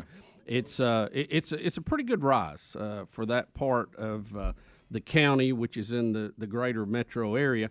And there is a cliff off of one side of the road. Now, there's a rail up, but it goes straight down. I mean, it goes, and at some points, hundreds of feet down. Yeah, you've heard me tell the story when our kids started driving that my wife kept telling them not to go that way. Right. And I said, hey, baby, unless we change something, our children for the rest of their lives can't go to Chelsea. Right. Okay. All right. Yeah. We got to find a different route. They're going to have to drive over that mountain at some point. And then on the other side it's 2 lanes going up. Mm-hmm. You have the cliff on one side. The other side has a concrete barrier that used to be about waist high, and now they have extended it up. It's way over head high now. You know why? So nothing comes over the road at you. Right. Which means somebody has. Right. Yeah, sure. Mm-hmm. And so you're kind of boxed in when you're going up through here. Oh, yeah. And it's a major traffic problem. We have the 18-wheel trucks. They'll get side by side. They can't go up the hill. They clog up the traffic for miles. And there used to be a sign or two about, get over in the right-hand lane. Sometimes they do, sometimes they don't. And you got all kind of good ones driving up through there, all that stuff. So I'm going up through there, and I'm in the left-hand lane. And in front of me, several car lengths up, maybe 200 or 300 yards, I see a truck that has all kind of furniture on the back of it. And it's tied down with ropes, okay? I mean, they're stacked in there every which way. My gosh. And in my mind, Rick, I think, wow, if something come off the top of that, it would really be bad for me. And I didn't no more than think that in my mind. You can't say things like that. Here comes a love seat off the top of that thing going end over end down that hill. Stop. Was Greg driving? Yeah, it? I've seen that in action. Yeah. It's bad. Cars swerving. Oh, no. And it's coming right down the stripe, end over end. Bloom, bloom, bloom, bloom. I hit the brakes. People are swerving everywhere. People behind you are blowing because you hit the brakes. I mean, what can you do? And I'm thinking this thing's coming right through my windshield. Yeah. And it could have. And it stops with the last flip right in front of my bumper. Right. And I turned and go around it and got out of the way. Yeah. I thought, well, this is really bad because I have enough time to see it coming. And I can't swerve to the right. There's a car there. Sure. I can't go to the left. There's a giant concrete barrier. I'm going to have to take whatever comes. Take the run of it. So at this point, too, can you imagine the retreat? I'm like, Jesus, stop it, please. Can you imagine the retrieval process to get that out of that? To get out of the place Bubba's talking about, there's nowhere to pull over on the left. No. There's a little bit of a concrete sidewalk, but you can't get out of traffic. No. Trust me, because the truck that lost it tried to stop there. Oh. And on the right, you've got a side of the road, but right after that, you've got Cliff, a rail, baby. and then I mean, it's the big one, straight down. I can't even drive in that lane if Sherry's in the car. That's what makes that road so scary when it ices over, because you try to go up through there and you think, man, if I start sliding, I go off that rail, look at that. They won't find you for a week down through there, huh? Now, I know you and Greg and the guys in here. I mean, that's somebody didn't tie their stuff down. Oh, yeah. I mean, he didn't check his load. After you drive a while, you might want to recheck it. Yeah, it things tend to loosens up. shift. Yeah. Mm-hmm. That's what got me. And I felt bad for the guy, but I mean, there's nowhere to stop, even to help somebody get it out of the road. Oh yeah, what are you gonna do? You can't. I mean, there's nowhere to do anything till you get all the way to the top of the hill to turn around. I mean, it's just a real difficult area to have a problem. Can you imagine the quagmire that caused? Even after you got past it, can you imagine what was behind you? Well, yeah, and somebody went and got that furniture. Obviously, I don't know if it was new or used, but they had it, Rick. They had it stacked in there. You remember how the Beverly Hillbillies look when they move? That's what I mean. It's stacked up way above the cab and just ropes everywhere. Right. What kind but of apparently shape? not enough rope. Not enough rope. What kind of shape was the love seat stuff? Start coming off of it? Did it break up at all? Oh yeah. Well, by the time it stopped in front of me, the corners of it were pretty skin up. You could see wood on the corners. Sure. There was a lot of fabric left on it, but there was a lot of wood exposed on the corners. So. I'm just thankful. I mean, it could have been bad. Oh yeah. About one more twist, it'll met the Hendrick Jeep. So I know you were thinking, hey, what if something fell off? And then it did. Did it take you a second to go, is this really happening? Well, yeah. You always go, am I really seeing this? It called your shot. It looks like an onside kick bouncing down the road. See, Bubba, you were practicing defensive driving. You saw it, and you go, there's potential. That's right. Well, I was thinking ahead defensive of time, driving. Whatever happened, but then it hits you. I can't go anywhere. I have nowhere to go. Right. Nowhere to go. No. And I got people behind me, Sure. they're barreling in there too. Yeah, and they all hate you for stopping until they see what happens. Yeah. Well, yeah, you can honk if you'd like, but if I swerve, the couch gets you. Do you know if anybody ran through it like a sign? I did not. I did. Hopefully not. Well, I was trying to dodge the vehicle that had stopped in front of me, Mm-hmm. and I did glance back, and boy, they were just. I mean, you saw it like the Red Sea had parted back there. Somebody not paying attention though. Rick, do you think the driver, he did like you did that time, that entertainment center fell out of the back of your truck and you just kept going? I never went back. Never even went off the gas. It was made of pressed wood, and it broke into so many pieces that I just kept on going. Yeah. I never went back. It looked like a bomb went off. And none of it landed in the road. It all bounced off the side, and I just said, I ain't going back for that. But almost in that situation, you would have to go up, you would have to U-turn, you have to go way back down the hill, U-turn. Then you'd have to come back up and block both lanes of traffic off to get it out of the road. You really have nowhere to park to tie it back on that's safe. You can get off on the shoulder, but you're gonna be blocking lanes trying to get that thing back out. I don't know what. So you said you saw the truck try to stop somewhere? Yeah, it did. It stopped in the front, trying to figure out what was going on. Boy, a bad day for him. Guys, y'all don't understand. If you're not familiar with this part of our world, if there's a place for something to come off that you need to retrieve, this may be the worst. Yeah. I mean, you can't, without stopping a major highway, completely shutting it down. It's going to be very hard to get it. I'm like you. I don't know how you're going to retrieve it. No. You're not. Yeah, I guess they had to get. Somebody's going to hit it and it fly off to the side. And we're just going to let it sit there like a rotting deer corpse. Yeah.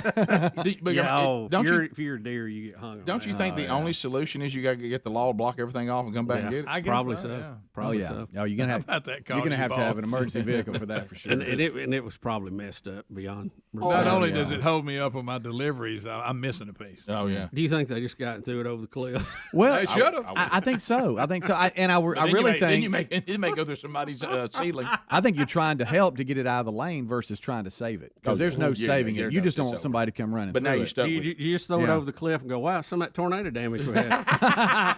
Yeah. Wow. Yeah. Bad day. I'm just glad nobody was hurt. Yeah. I would. Thankfully. And stuff like that scares me. Then when I have to carry something, I'm like, oh no. I don't want to be that guy like Greg or that guy. Yeah. Top of the hour. More of the Rick and Bubba show coming up right after this. Rick and Bubba, Rick and Bubba.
6 minutes past the hour, the Rick and Bubba Show. Coming up this hour, what's eating Scott Gorosky?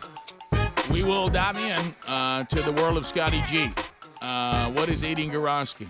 Coming up later, Donald Trump on the program today. Gorosky and Trump in the same show. And Greg.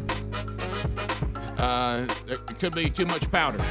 So anyway, we'll have that. And the Wheel of Meat we'll spin today.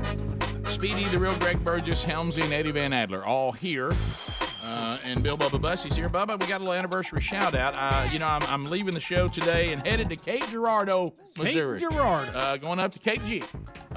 Be going up there for Man Church. Looking forward to be there with Linwood Baptist Church. We'll do that tomorrow morning.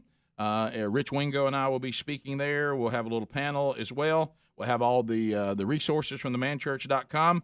I know we've already got a lot of men that have their ticket and they're ready to come. You can still get yours, or you can get them when you walk up tomorrow. All those details at rickandbubba.com or burgessministries.com under upcoming events. But Jordan Carver is kind of he's kind of the point guy. Hey, I wanted this to happen at my church. I got my pastor on board. We're having this big weekend. Come on. He and his wife are big fans of the show, and they are celebrating their 5th anniversary. Well, congratulations. 5th anniversary today. 1, 2, happy anniversary, baby. I got you on my mind. And Jordan, thanks for trusting us with this. And I hope you and your wife have a great day, and looking forward to meeting her tonight when we all get there. And Shane and Shane in concert tonight, Man Church one day tomorrow, and then they're even doing a women's conference tomorrow afternoon. So that church got a lot going on for their community and their church this weekend. See, Rick, that's what I love about this show. We have a show that is promoting you at a speaking event in Cape Girardeau. Mm-hmm. We're about to have the former president of the United States on, and we're going to spin a giant wheel of meat today. See, that's no other show. There's no other show in this hemesphere that is going to do that today. All right, that's what I like about this show. I do too. So you know that I got this word as I'm wearing reading glasses now on your nose because I lost my glasses. Yeah. Okay, and so you know these moments they had two strange things happen yesterday. It has like almost revealed how much my wife hated my glasses. I had no idea. She was like, "Oh, thank God they're gone." And I'm like, what? She suffered through it all these years. And she goes, Rick, those glasses. I had a friend of mine say he nearly crashed his car yesterday when I told him that my wife said that my glasses showed that I'd just given up and trying to look the least bit youthful anymore. And I said, honey, I thought those were kind of and she look like glasses. She said they were. She said they were too big for your face. I said nothing's ever been too big for my face. Rick. She said because my face is longer. Impossible. Well, longer. It's big, but it's long.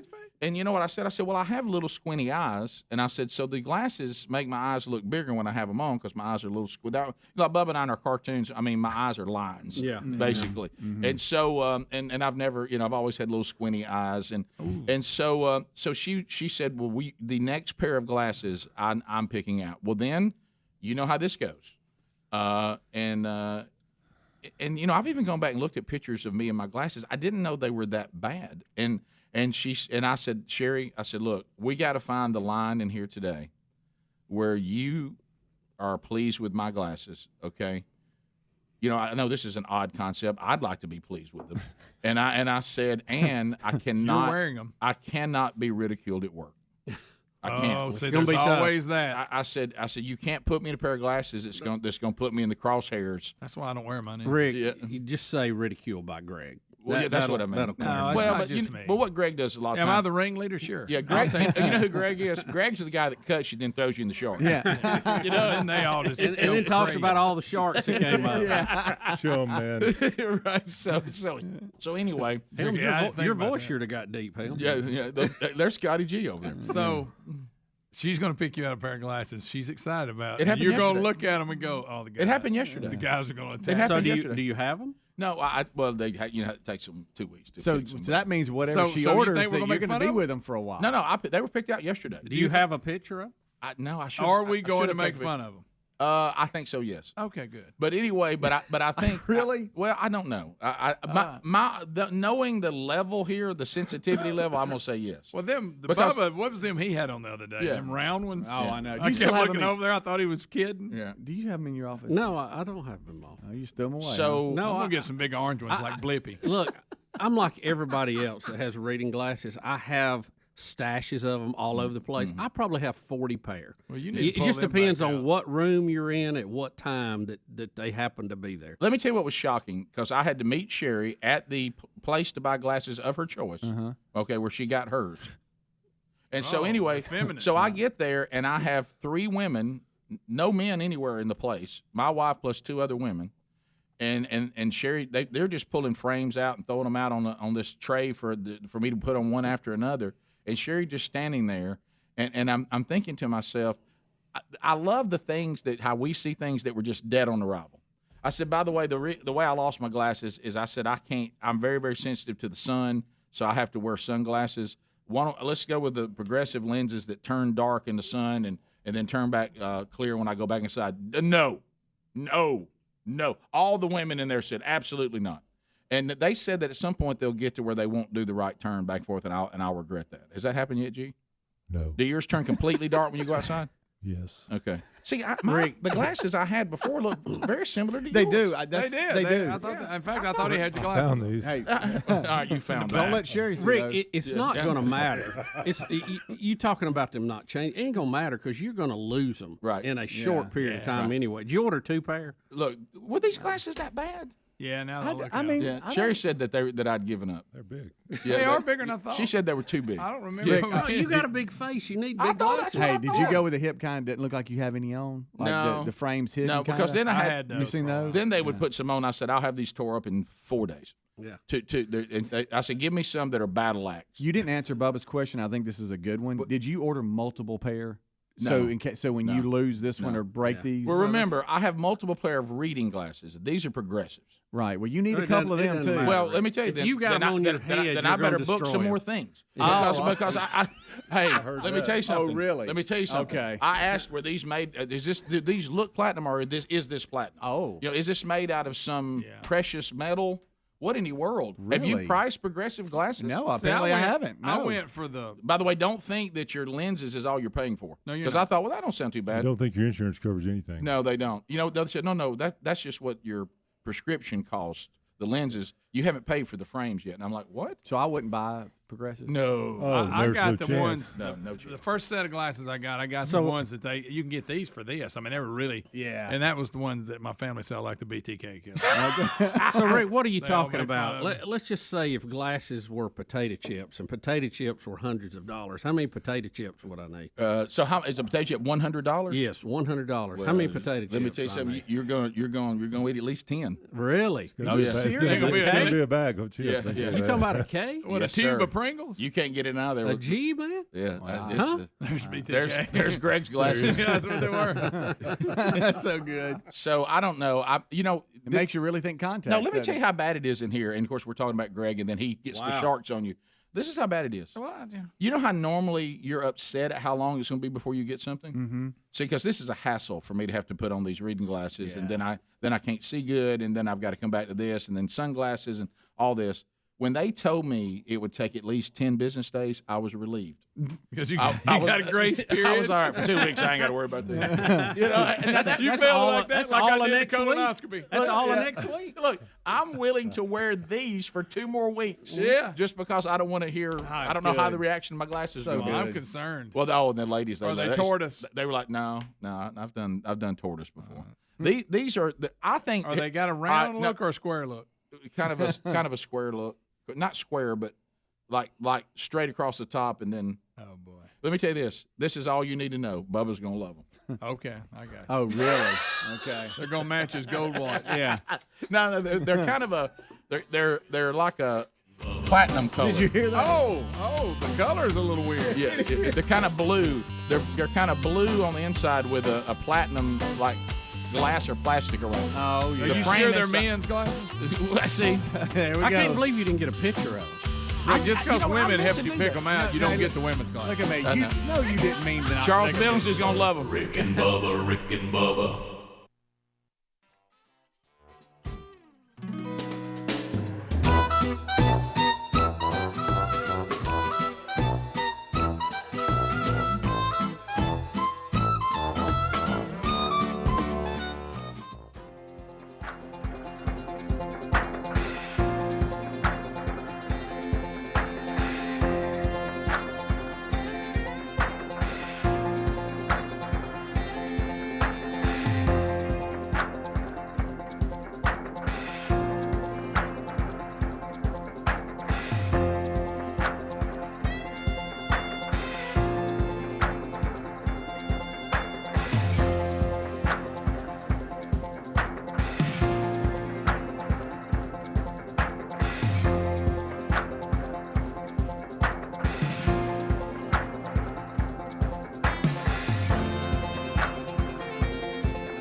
It's 21 minutes past the hour. Rick and Bubba show. Time to jump into what's eating Scott Gorosky. Gorosky, welcome back, buddy. Good morning. How you doing? Nice glasses. Thank you. Looking good, Scott. Looking good, Scott. Thank you, guys. I appreciate it. Do we have time for a Scott Gorosky? Do you see them living out their dream together? I did. Yeah, doing life together. Yeah. Are we even going to get a Scott Gorosky health update? We have 4 segments. We're going to start with the back and work our way up. But you look like you move around pretty good today. I'm feeling better. I am. Good. I am feeling I saw better him jog after my last little stint there. Or not stint, but to clarify. Right. He sure is standing That's up the difference. straight. Last rod, we're doing better. Yeah. All right. So what are some things that are eating you today? What are our categories? Well, do we need to review what's already been talked about? Yes. We've talked about amateur cyclists, science fiction. Yeah. Parents of screaming kids, the impact of vaping and IPAs, and churches that make movies. That was Now, maybe my favorite one. I need to make an announcement. I'm taking one off the board. Okay. I am retiring Vietnamese spas and the apparent language barrier that still exists. Okay, yeah, I think that's wise. I cannot be fired, but I don't want to take down a 30-year show. Okay. That's the way I view it. Okay. I love you guys too much. You mean take us down like the website? Yeah. Not that anybody can see or hear us, but anyway. That's so here we go. We got waiters, waitresses, and resorts. Okay. We have the Olympics, faster, higher, stronger. Yeah, whatever. We have cheap people and their overuse of the term "it's a God thing." I'm writing that down. Okay. Hey, is Speedy in that one? We have handicap parking, the Red Planet, and Michael Jackson. And of course, Tim Tebow. Oh, good night. There's so much there. I think, given the headlines of this past week, oh my gosh! I think I'm voting for Tim Tebow finally. Yeah, let's go. Oh, well, Okay, this will be really quick. Okay, let's go. Let's bear down. All right, let's bear down. Okay, I have no reason. I'm not like the guy. I can't figure out why I don't like him. Right. That's all I've got. I have no. This guy stands for everything that I believe in and stand for. I just don't like him. That's just the bottom line. I think it's the voice. Yeah, I think it's the that's voice. part of it. I mean, I think it's a big part of it. This guy's one of the strongest guys in the NFL. Oh, yeah. And he talks like a figure skater. I'm just going to say it. Well, I mean, I'm being honest. What you weren't trying to get us I'm just saying. I feel like our website will never be. No, I'm just saying there's nothing wrong with being a figure skater. I'm just saying that's what it sounds like. Right. That's all. You're almost not allowed to not like everything about it. No, and if Dad wouldn't have moved him around as quarterback. Now, let me say this. I played tight end in the 8th grade. Mm-hmm. Do you know why I didn't play quarterback? Why? Undoubtedly, the coach thought the guy that played quarterback was better than me. Right. So I played tight end. Right. And my dad did not change schools. No. We didn't move, change states. We just played tight ends like I good enough to play quarterback. Right? Mm-hmm. And you eventually did. I did. It worked out. And signed a college scholarship to play. Yes, I did. Okay, so with an SEC school, so you did pretty good. It worked out. So Tebow, they just bounced. I just don't like people that do that. Honestly, if he would have started his career at tight end, I believe the guy would have had a real chance to be an all-pro type player. Well, we looked at some of the highlights. There aren't any highlights. Yeah, he didn't learn tight end apparently. No, he did not. We watched. You just don't pick it up in a few weeks. I think in the 8th grade he didn't play tight end. I don't think so. No, what I saw. No. Do you remember? Do you realize what's happening here? Our dad, I think now I would say is the second. You're the second I know. Read Tim Tebow's book. As everybody raved about it, he said, "I don't think I would have liked his dad. He's an interferer." Yeah, that's what I'm saying. I mean, at some point in time, you just got to have to take your lumps. Dad's a coach, so. Yeah. But if I met him, I think it may be different. But right now, it's kind of like church movies. I mean, it's kind of the same idea. I should you're like him. supposed I just don't. to. I should. So you acknowledge you should like everything about Tim Tebow. Give me Shannon Sharp. I'm just saying. I mean, tight end. I'm not married to win. I just give me the best tight end I can get. Look. I mean, he took a knee before anybody else did. Yeah. So Tebow did. Yeah. So I mean, I should like everything about it. Oh yeah. I thought the winning drive with the Broncos was maybe the worst winning drive ever in the history of playoff games. Yeah, just slung. You mean when he beat the Pittsburgh Steelers in the playoffs? It looked like because we've all done that. Looked like, we have. It looked like us in the backyard doing that, didn't it? Right. The ball just flaring around. No, I just felt like And then too, if you're going to play quarterback, I mean, we're not going to be Macho Camacho quarterback. You can't. If you bench press 500 pounds, you're in the wrong position. That's quarterbacks don't play that position. That's a good point. So I mean, I think he could throw the ball a little bit better. There must be a little bit of ego there because, he never fixes throwing motion. Tough guy, No daddy stuff. I don't think he ever said a swear word. I mean, I think the guy does everything right. I just don't care for him. Let me ask you this: Did it bother that you? line? Because he does everything right, but I just don't care. Isn't that bad? That's we awful. think a lot alike, but did you know why I cringe the most is when he was giving them motivational speeches, hollering at the team. I couldn't do that. You remember? I had to be the guy in the Rick, back. don't you look at those two right there, that's sitting enough. next to each other. I would have been sitting back there going, you know how you move flammable stuff away from spark? Yeah. I feel like we got a barrel of diesel fuel and a bunch of AAA fertilizer over there. And I always love the speech after they lose, where he goes nuts. Yeah, okay? I'm gonna try harder. Yeah. And faster, hey man, you stronger. lost. That's it. Okay, that's sorry. I promise you. There's guys that aren't trying hard lost. It's just the way it is. They put it on the plaque. By the way. They put that speech on the plaque. Yeah, right. we have to move on because I don't. Right. I just don't. You've admitted that you should like him. I should love the guy. Absolutely. And I think if I made well, never mind. I should like him. Okay. And I have good friends of mine who are good friends with him and his family. I mean, like does legit. mission work? Yes. You hope they're not listening. You can't say something I shouldn't like, Bubba. Just try it. Pick something out he's done that I can say, nah. This doesn't exist. That block on the tight end. Other than that, I wouldn't call that a block. I think he didn't want to hurt the guys. All that was. He was trying to save the guy's career. But he tried to lay his hand up on him. Yeah. Well, I understand. The Mike Lindell move. Just put a pillow in there and just let it ease in there. All right, now don't pull Lindell. I'm just saying. Okay. Lindell. He's another one you should love, and you kind of do. Oh no, he's weirdo. He's not on the list. He's not on the list. No, don't put that on the list. That's not on the list. No. I love website still there. I love the pillow. I love the pillow. I'm sure the YouTube feed moments away from being. How great a country is it if you can make that much money selling pillows? Yeah, that's true. How great of a country it do is we a live great in? country. I mean, unbelievable. Well, I'll say we must have a pretty great country because people who say they get treated poorly continue. If you look at these groups of people that say this country treats them terribly, if you look at our history, though, the people from the same regions of the world continue to come here. Yep.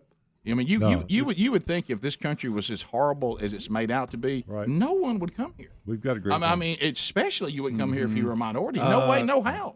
To the tune of 200,000 plus a month. Right. Yeah. All right. This horrible place. So we're going to come back. What are our other categories? Because we want to come back and jump into another. Okay, one. we've got waiters, waitresses, and resorts. The Olympics, faster, higher, stronger. Yeah, whatever. Cheap people and their overuse of the term "it's a God thing." I'm all about that. That's awesome. Handicap parking, the Red Planet, and Michael Jackson. Oh, boy, that'll be hard to beat. But I kind of want to hear the cheap people. All right, we're going to come back, and I think we're going to do cheap people and overuse of "it's a God thing." Okay. Okay. All right. So that's a good one, but gosh. Well, look, we can do 3 today. I mean, Tebow was a short move. I'm just telling you. Tebow was short. All he really said about Tebow is that he should like him, but he doesn't. Yeah. And but I should. You're not alone there, by the way. I think I would maybe. Yeah. I don't know. If you met him, maybe. No, you would. You would. Yeah. Yeah. I mean, he would play hard, go hard. Oh, no. Yeah. You're talking about he's a great teammate. Oh yeah. But let's be honest. He's retired that term, by the way. But in this room, I know me, you, Greg, and we're not rah-rah people. But some people like that. Yeah, you're right. Rick and Bubba, Rick and Bubba.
35 minutes past the hour of the Rick and Bubba Show.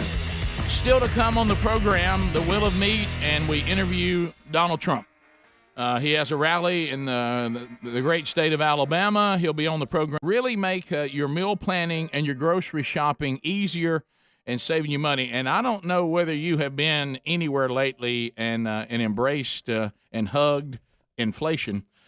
Everything is harder to get and costs more now. Who would have thought this would ever happen? But anyway, HelloFresh.com says when we send you the meals, they're in individual bags. The recipe's there. Everything you need is there, so you're not wasting anything or buying things you don't need or trying to find everything for the recipe. We do it all. You prepare the meals. This is beautiful if you're trying to do a little better because they've got some calorie smart things. They do all that. Their chefs prepare it. You just eat it. If you have children you're trying to teach how to cook, great idea. Or you just would like to make the meal planning operation at your home run smoother. You can cancel anytime you want. You can cut back on the amount of meals every week, get more every week. It's customizable. Go to HelloFresh.com, use the promo code Bubba, and there's so many different recipes to choose from, and they're easy to follow. You get up to 14 meals for free, plus free shipping with the promo code Bubba at HelloFresh.com. There's also a link at RickandBubba.com under the sponsors button. What's eating Scott Gorosky? Our first one, we finally went to that taboo topic of Tim Tebow, and he basically, in a nutshell, says it's a guy that I should like, I just don't. Absolutely. And then we chose cheap people and the overuse of it's a God thing. Yes. Here we go. So I'm going to start with the greatest generation of all time, our senior citizens. Right. Okay. These people drive 25 miles to find a Hardee's to give them free coffee. Okay, without even considering the cost of getting there. Okay, it's a Coupe de Ville, 2004 Coupe de Ville that gets 6 miles a gallon, and they're going to drive 35 miles to find gas that's 4 cents cheaper. Okay? Yes. And I'm like, I got a way to save you 30 cents. Okay, just go right here and quit putting premium in it. Okay, they'll put premium in anything. Yes. All right, Yeah. but they're all about saving these little dimes and nickels that don't add up to anything. Okay, they're putting their life at risk. And I've heard this before. I'm on a fixed income. Well, fix yourself a cup of coffee then. Okay, I mean, stay at home. That's the way I see it, right? And let me tell you where it does not apply: food and liquor. You go to a nice restaurant at 4:45 on any Friday afternoon. Every handicap 4:45. Every handicap spot's full, and the bar looks like a Lawrence Welk convention. Okay, it does. There are hurricanes lined up as far as you can see. They're drinking everything in the bar and griping about the size of the appetizer as loud as they can. Okay, all right. I'm just telling you, they are. Right. They'll spend $1,000 on liquor, but don't give them a slider that's that big. They're going crazy. All right, I've seen it firsthand. Rip off. It is. But now it's gone from that demographic, which we can all say that's okay. They've earned it. Right. Now, but now it's everywhere. Yeah. We used to just have QVC. Remember that? Yeah. That's all it had. Yeah. Now, Shopping network. Now it's all over the place. Okay. So cheapness is just spread. Now, look, if I give you a half-hearted compliment, which is, if it's coming from me, more than likely it's half-hearted. All right? If you're playing the odds. And I say, hey, man, nice wallet. I'm not asking you what it cost. Right. I'm just saying nice wallet. Never fails. Hey, man, I got it for $1.25. Right. Yeah. Really? Put the wrong tag on it. It's supposed to be $40. Put the wrong tag on it. I said, so you got the 13-year-old kid fired, and you say $30. Well, that's not my fault. I'm just telling you what I did. And then you go do, this is in my family. Now I'm going to try to protect the people in my family by saying this. Okay. Uh-oh. Hey, your windows look great. You haven't had them cleaned. What'd you pay to have them cleaned? Well, this is a true story. It's supposed to be $25, but you see that window that's 745 feet up in the air that looks like a brick? It had a smear in it, so I paid him $23. What? Yes, $23. $2 off. 23. To which I say, I'll give you $100 if you tell nobody we're related. Okay, right now. If you promise me to ever tell never we're related, I'll give you $100 right now. Okay? So you're saying they wouldn't pay full price? No, because they spotted a smear. $25. $725. Yeah, sure. Right. And then it's like I got a pair of shoes, nice shoes. Got them out of the box at the yard sale. Really? How much? Guy's asking $5. I gave him $3. Okay. I said, is that the yard sale they're raising money for cancer? Well, You're negotiating. That ain't on me. Brand new pair of shoes. Okay, gave him quarters. And then you go to house renovations. I don't build houses, okay? I'm in the construction business. We do commercial buildings. But I always get calls, and it's not from anybody that I know like you guys. It's people I haven't talked to in a decade. Yeah. Hey, Grusky, what's up, man? How you doing? Who is this? Yeah. Okay? You know anybody can help me out? I don't really want to give you a name, but if I was, there's a good guy, reputable business, give him a call. Never fails. 6 weeks later, I call him back. How'd it go? Oh, man, I didn't hire him. He wanted $100,000 to redo the kitchen. Buddy of mine's kid sells burner phones, and he's got a friend. He does construction, so, man, I hired him. Okay, man, good for you. Okay? I'm done with it. 9 months later, hey, man, how's that renovation? Oh, man, the guy ran off the stripper. Yeah. He's gone. I said, and let me guess, you paid him all the money up front. Well, yeah, man, I did. It was a good deal. Okay, good for you. Got him. I mean, you busted him. And here's the list I'm going to give you. I'm going to give you free advice as a contractor. Everybody listen up if you're doing housework, okay? Here's what you're going to hear. Let me find it. Free advice. The low guy is the guy that's going to get you, not the high guy. Right. The low guy is the one that's going to rip you off. Just know that up front. Okay. You're going to hear these terms. Hey, man, I ain't got no overhead expense. That's not a good thing. Yeah. That means doesn't have people, doesn't have a building, doesn't have a computer. Means you're not tied down. He's not in business. That's what that means. Yeah. Okay? No that business can't license. be good. Exactly. I can't be good. The next we hear is, man, I got to deal with the lumberyard. We all do. It's called revolving credit. He's called there and get an account. It's not a big deal. And then this is my favorite, okay? He says, I pay my guys cash. Is that good? No. That means they're all illegal. Yes. Okay? It may not show up. No, he doesn't pay taxes. Right. Again, none of that represents a quality business person. Right. If the guy's car leaks 2 quarts of oil in your driveway, you can't hire the guy. No, okay? you can't. That's so Or good. if he's got a tag that says tag applied for. Okay? If his area code is from Nevada, don't hire the guy. Right. It's just common sense that keeps you out of trouble. It's just really common sense. Right, really okay? is. Super But it's people being cheap. They just want to save 10 grand. I'm going to save 10 grand. No, it's going to cost you 200. Yeah. No, you're right. All right, Yeah. now, this whole God thing. Oh, my goodness. This whole God thing. It turns out, how many times you heard this? Hey, man, got me a new beach house. Really? Yeah. Paid $125,000 for it. My neighbor 6 months earlier paid $5.7 million for his, and mine's 1,500 square foot bigger. Got to be a God thing. Gotta be a God. I said, no, you're just lying. I mean, hey, you paid more and he didn't pay that much. That's all that is. It's not a God thing. You're just lying to me. Right. Okay. So, right. Now here's the next one. Sold my car. This happened a lot now. I got a car 4 years old, and I sold it for $5,000 when I paid for it. Oh, yeah. It's just a God thing. No, it's just a great car market. I mean, that's all it is. It's just a great car. You're right. Okay, anybody can do You're that deal all now. over it. I mean, it's not a God thing. It's a great car market. And then you get to this one, okay? Walking down the street, man, saw a cow. I got that cow traded for some magic beans. My old lady and I, man, we got to have a beanstalk before long. It's a God thing. You're just an idiot. You're not a God thing. You're just stupid. Okay? Quit bringing God in all this. Okay? Right, yeah. Some of the, and listen, there are God things. No doubt. Cancer, things that get, but Yeah. not you buying a car. Oh, I know. Are you trying to justify your house you bought by saying oh man, I got 10 grand? No, you didn't.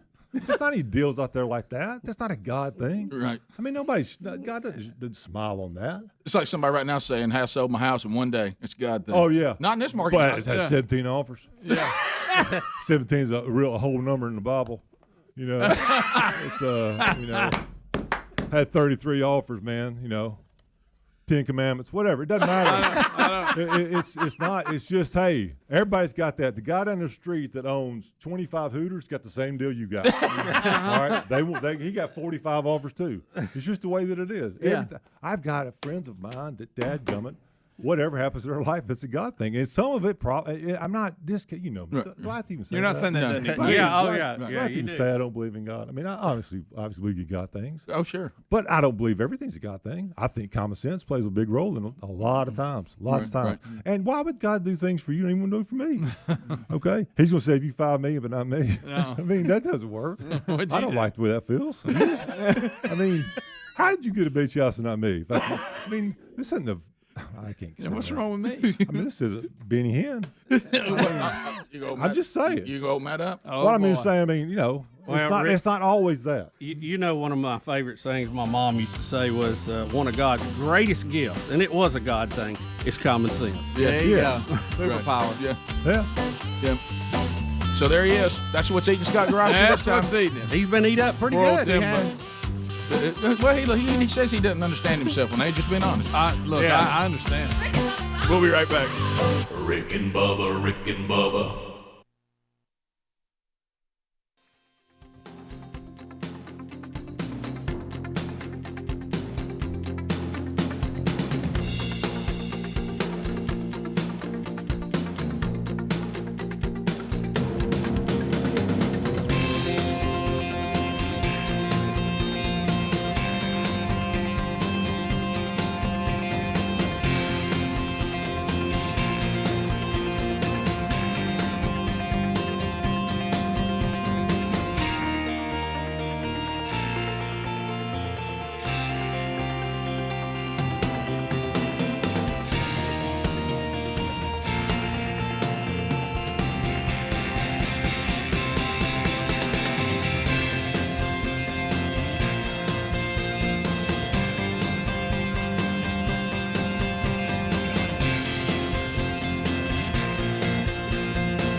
10 minutes to the top of the hour. The latest edition of What's Eating Scott Gorosky is done. Coming up next hour, we will interview Donald Trump. And all indications are right now that everything is going to be on schedule. So if it all works out like it should, the first segment coming up next hour. But right now, the lines are open, and it's time for you to come in and make a comment, ask a question, bring information to the table. It is your turn to be on the program, and we invite you to join us now at 866-WE-BE-BIG. Don't call us. Lines are available. At the end of 30 seconds, the buzzer will sound. Your time on the program comes to a close. You can talk about the anticipation of the Trump interview. You can talk about anything else you've already heard on the show today. You can bring up a topic you'd like to. Whatever the case may be. Don't forget Cape Girardeau, Missouri. Tomorrow, looking forward to being there at Linwood Baptist Church. Rich Wingo and I and the team and church will head out this afternoon, and we will be with you guys, Lord willing, tomorrow. If you don't have tickets to that, you can still get them, and you can get them as you walk up. So that'll be happening tomorrow. Man Church one day starts in the morning, and then we'll have you out of there by about lunchtime. So Rich will speak, I will speak, and we'll do a little panel too, and there'll be some Rick and Bubba. We'll get everybody there and talk to you about that. We got a good following there. Hearing from a lot of you there in the Cape Girardeau, Sikeston, Charleston, southeast Missouri area, and we hope to see you tomorrow. Let's start with Edna. Edna is in Alabama. She'll get us started. Edna, you got 30 seconds on Rick and Bubba. Go ahead. Well, good morning, guys. Hey, Edna. I just want to wish my husband a happy anniversary today. We've been married 55 years. What's your husband's name? Ronnie. 1, 2, happy anniversary, baby. I got you on my mind. So, Ronnie, you and Edna have a great weekend. Wow. Mike is out of Huntsville. That Mike is listening to us on 100.3 The River. Mike, go ahead. Hey, man, I was just going to tell you, I was looking on Indeed.com, and I found a job ad that would kind of throw up some red flags that said the National Guard is hiring people as internment specialists and resettlement specialist. That sounds unreliable to me. I know you. Yeah. I'm not saying that you didn't see it, but that sounds. Where did you see this? That sounds a little conspiracy theorist. Indeed.com. Yeah, I don't know what that is, but that's isn't that the where you put your resume on there and is. People go to find qualified people. Look, Mike, I'm not saying you didn't see it, but let's all admit that sounds just a little bit strange. Right. Are there things that we should be concerned? Cooler heads will prevail. Should we be concerned that any time that a government can get the people to give up liberty because of security, safety, and out of fear, is that a legitimate concern? Sure it is. It's been done throughout history. But things like what you're talking about, let's go to Darlene. Look, if this current bunch tries to pull anything domestically like they did pulling soldiers out of Afghanistan, I don't think they can pull it off. Good right. night. Addison in Alabama. Addison, go ahead. 30 seconds. How are you? I'm good. How are y'all? Fired up and ready, Addison. I was just calling to see what y'all's thoughts were on what's going on in Afghanistan. Can you be more specific? Like Biden sending a plane over there to bring back people from Afghanistan. Well, you have 30,000, you say, Bubba? Rick, nobody really knows. We've heard quotes as low as 10,000, as high as 40,000 U.S. citizens still there, not to mention the Afghani nationals who worked with our military as interpreters and other type intelligence operatives. So who knows? Who knows at this point? Yeah, what I would say is I think, if we wanted to take our troops and leave Afghanistan, and even President Trump was for that, there's a way to do it, and the way that Biden administration has done it is a disaster. Yeah, it's an absolute, and it may end up one of the largest disasters in our history. My dad would say he put the cart in front of the horse. Yeah, he did. Sure he did. Let's go to Karen. I don't know if he knew where the cart was or the horse. Yeah. Karen, go ahead, 30 seconds. This is Karen in Huntsville. I'm excited about the rally tomorrow. I'm going to be there. Thanks to Mo Brooks, and I will have about 100 free pocket Constitutions. So whoever crosses my path, they get a free pocket Constitution on me. I'll be the lady in the navy blue sundress with my red, white, blue scarf and sun hat on, so come find me. You're going to run out of 100 pretty quick. Yeah, I think so. They're estimating 20,000. That may be low. I don't know. I just got an email from one of the neighbors, and they said, "Oh yeah, people already here." Another Karen out of Alabama. A lot of Karens. Yeah, wait, Bubba, this is their time. Karen, go ahead. Hey, Karen. Yes. Hey. Yeah. Okay. Thanks. Hey, I just find it very hard that we're talking about voter disenfranchising people, and especially in the rural area, that if they have WIC, food stamps, HUD housing, anything like that, the group that they're talking about, I'll have to show ID to have that. Yeah, you're making the point, and we've asked this question. No one, in my opinion, unless I missed it, has ever accomplished requiring voters to identify themselves as who they say they are is racist how? And no one's ever answered that question. They just say it is. Because they don't make one race show their card and other races not. Of course, we're all one race. That's a mislabel. But, Rick, I think the way around this, and I think we could really, circle around the left on this, let's make people show their vaccine card to vote. Try that one. Still got their name on it. Huh? Jordan in Alabama. All right, Jordan, fire it in there. All right, Jordan, what's on your mind? Hey, when we interview President Trump, can we go ahead and settle this debate and ask him if Field of Dreams is a baseball movie or not? That's good. That's real good. Jesse in Huntsville, 100.3 The River. Jesse, go ahead. 30 seconds. All right, Burgess, I'm kind of upset over here, man. I thought LBGTQ. All right. Let's go to Matthew. Matthew, welcome to the Rick and Bubba Show. 30 seconds. Go ahead. Hey, good morning, guys. Monkey Grass and Green Acres. Hey, thank you, buddy. What's on your mind? Hey, guys. As someone who's just accepted Jesus Christ as his Lord and Savior first this year, I've been listening to you guys for about 3 months. I'm hooked. Hope you guys have a blessed day. The way you guys talk about Jesus and stuff, it's got me hooked, and I really do appreciate what you guys are doing. Well, we're excited about you making the most important decision, and excited about you now growing as a man of God and the impact that you're going to have. Thanks for that encouragement. That's kind of you to say that, and we're celebrating with you, brother. Brad, welcome to Rick and Bubba. 30 seconds. Go ahead.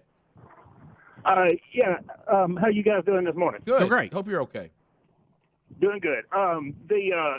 The internment specialist for the National Guard, that is an actual thing. It's military occupational specialty 92 Mike, and it's mortuary affairs.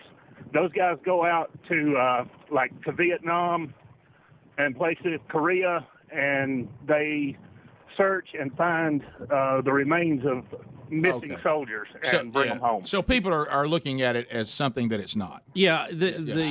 Thanks for that. They were trying to imply that the National Guard was trying to hire people to hem up Americans for people that didn't agree with the political process. And I just had a hard time believing that. And I think if we chase those rabbits, we take away from the really important things and we need to look at. there's some really important things we need to be looking at. I mean, hey. Don't take your eye off the ball. Hey, yeah. It's a...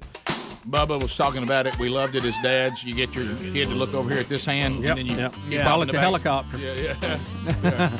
And so pay attention to the stuff that's not up for debate. There's enough real serious stuff right in front of you. Top of the hour, scheduled to be on the show next. So however you need to get that content if you want it, former President Donald J. Trump, scheduled to be with us next. Rick and Bubba, Rick and Bubba.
6 minutes past the hour from the broadcast plaza and teleport. It is another hour. Speedy, the real Greg Burgess, Helmsy, and Eddie Van Adler are here.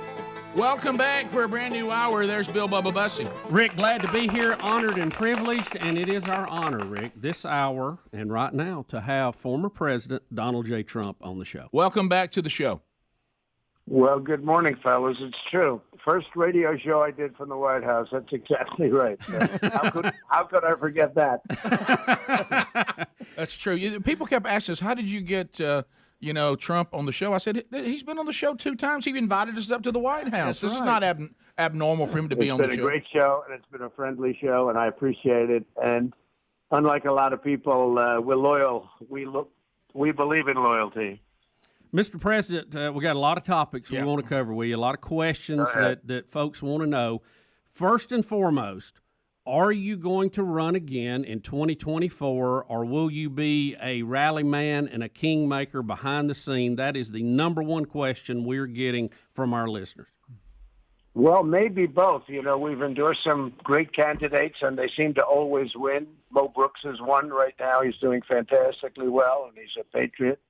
And we have a lot of people that we endorse. And if you look at the record is pretty much almost unblemished. And so that's important. And on the other, because of the campaign laws, you're not allowed to really say, but I think you're going to be very happy. You guys will be very happy. A lot of people are going to be very happy when they look at what's going on. It's absolute disgrace what's happening right now in our country. Let's unpack that. So the tens of thousands of people are coming to hear you at this rally and other rallies like it that have already happened and will take place. I mean, people already on the grounds. It doesn't even happen until tomorrow night. So there's truly a concern that Americans have that the country is headed in the complete wrong direction. You've talked about it, but let's get on the record here.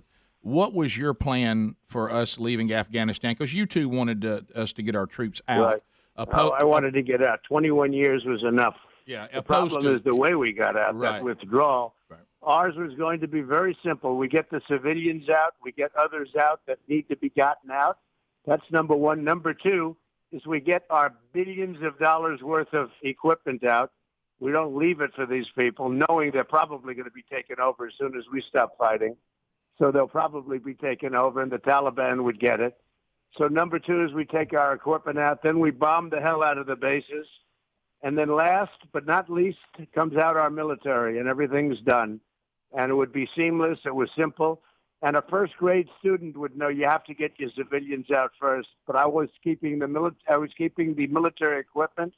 But very importantly, what they've done is absolute.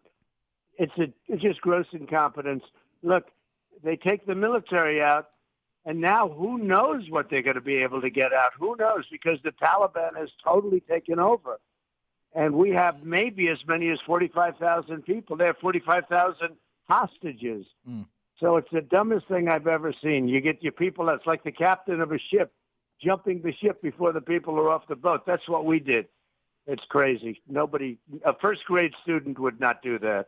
Mr. President, given the current status of Afghanistan, where we are right now, and it is a mess, it is a disaster, if they call you in to fix it, what could be done? How could we fix this? Well, I had a relationship with a leader. I get criticized by some of the radical left. Oh, he called them. Well, who are you going to call? You call the people you're against. And I had a very strong conversation with him. And then Abdul. And I said, look, here's the story. If you do anything to hurt Americans, anything that's out of line, we're going to hit you at your town, and we're going to hit you harder than anybody's ever been hit before. And we got that out of the way. And I said, do you understand that? And he said, yes, I understand that. And he did. He understood it. It would have been had the election not been rigged, we would be in a whole different position right now. We had the strongest border, and now it's the weakest border.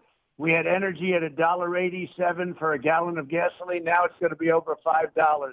I mean, it's so sad to see. And then you have the Afghanistan. It makes everything look, I mean, nobody's ever seen anything like this stupidity. It would have been a whole different story, all of this stuff. Our economy's going to go to hell. So many things are happening. Inflation. I mean, the inflation we have is now through the roof. So you look at it, and it's too bad. And all because the election was rigged, and it's a shame. And the people of Alabama know it better than anybody. Well, there's no doubt there's a huge passion for the way that you performed as president, and certainly the state of Alabama is one of those pockets. There's many. So can you explain, though, because I think we have to educate, why do we see the inflation we see now? Why do we see the gas prices we see now as opposed to when your administration was there? What did they undo that your administration did that gave us those things? Well, I'd have to speak to you for about 5 hours. Right. Well, some of the basic stuff. Well, first of all, the drilling. You saw the border. I mean, we had stay in Mexico. We had all these people coming out there emptying their prisons into our country. They're doing everything. And I had this really powerful policy, stay in Mexico. They ended that. They ended catch and, the catch and release that I ended. That's where you catch even a prisoner, a convict, and you release him. You're supposed to release him into our country. I ended that, and it wasn't easy. I had to go through litigation for 2 years, but I got all of this stuff ended. Many of the things I did, they want to put back, or they have put back, and we now have the most open, porous border that we've ever had, where criminals are coming into our country totally unchecked. But if you look at the inflation, it all starts with fuel prices. What they've done to the energy, we were energy independent 6 months ago, and now I just saw where the other day they called up OPEC. Here we go again. Yep. They called up OPEC to try and get more energy sent to our country. Unbelievable. And we had so much. I even filled up the national oil reserves, which were practically empty during my time at a very cheap price because the energy was so low. So we had this thing running like a finely tuned watch. And now with leadership, I never realized how important the top person, the president, would be. You assume it's important, and we all know it's important. But the decisions made here are absolutely horrendous. And I'll be talking about that on Saturday night in the great state. I mean, I'll be in Alabama, and I love Alabama. So and I guess we have a big crowd coming, but we'll be talking about everything together. And like I say, your listeners, they get it. They get it more than just about anybody. Mr. President, with the COVID still raging on, we got the variants. Under your plan, Warp Speed, these vaccines were developed. Talk to us just a little bit about that. Do you feel the vaccines are safe, and are you urging people to be vaccinated or not? Yeah, number one, I want them to have their freedom, so it's really going to be their choice, and they work with their doctor, etc. But I took it, and it's really a great achievement. In 1917, we had the Spanish flu, and it killed up to 100 million people. I think if we didn't come up with a vaccine, the same thing would have happened. So I tell them to take it. I got it done in less than 9 months. It was supposed to take 5 years. And Fauci, I'm sure you like Fauci quite a bit. Yeah, we were going to ask you about him. Fauci sort of gave up on the project. He said there's just no way you're going to do it fast enough. And I got the FDA, who are a very bureaucratic, to put it nicely, organization. They don't like me too much, but I got them to move, and we got it done in 9 months. We bought billions of dollars worth of it early, and it was, it's been amazing. It's been really amazing. But, some people, it was very hurtful when Biden went out and said, let's pause. They paused. They don't like Johnson & Johnson, I guess, but they paused the Johnson & Johnson vaccine, and that hurt because people don't think of Johnson & Johnson. They think of a vaccine. That pause was very, very bad by them. And I think people don't trust Biden. That's why they're not taking it. Because if you remember, when I was in, we were not having this problem. Everybody was rushing to get it. But I think people don't trust Biden, and that's what the problem is. But do you also think what it is? Do you also think they don't trust Fauci because there's more and more people? You in the beginning, you said, all right, this is the guy. We'll let him talk. But it seemed that you lost your trust in Fauci. Give us your view of Dr. Fauci. Well, I thought he was great from the standpoint that everything he said I did the opposite of, and it worked out well. For instance, I closed up the border, as you know, with China, which everybody was against, including him. True. I then closed up Europe. We would have lost hundreds of thousands. We were projected to lose 2.4 million people, and we're at 600,000. It's too much.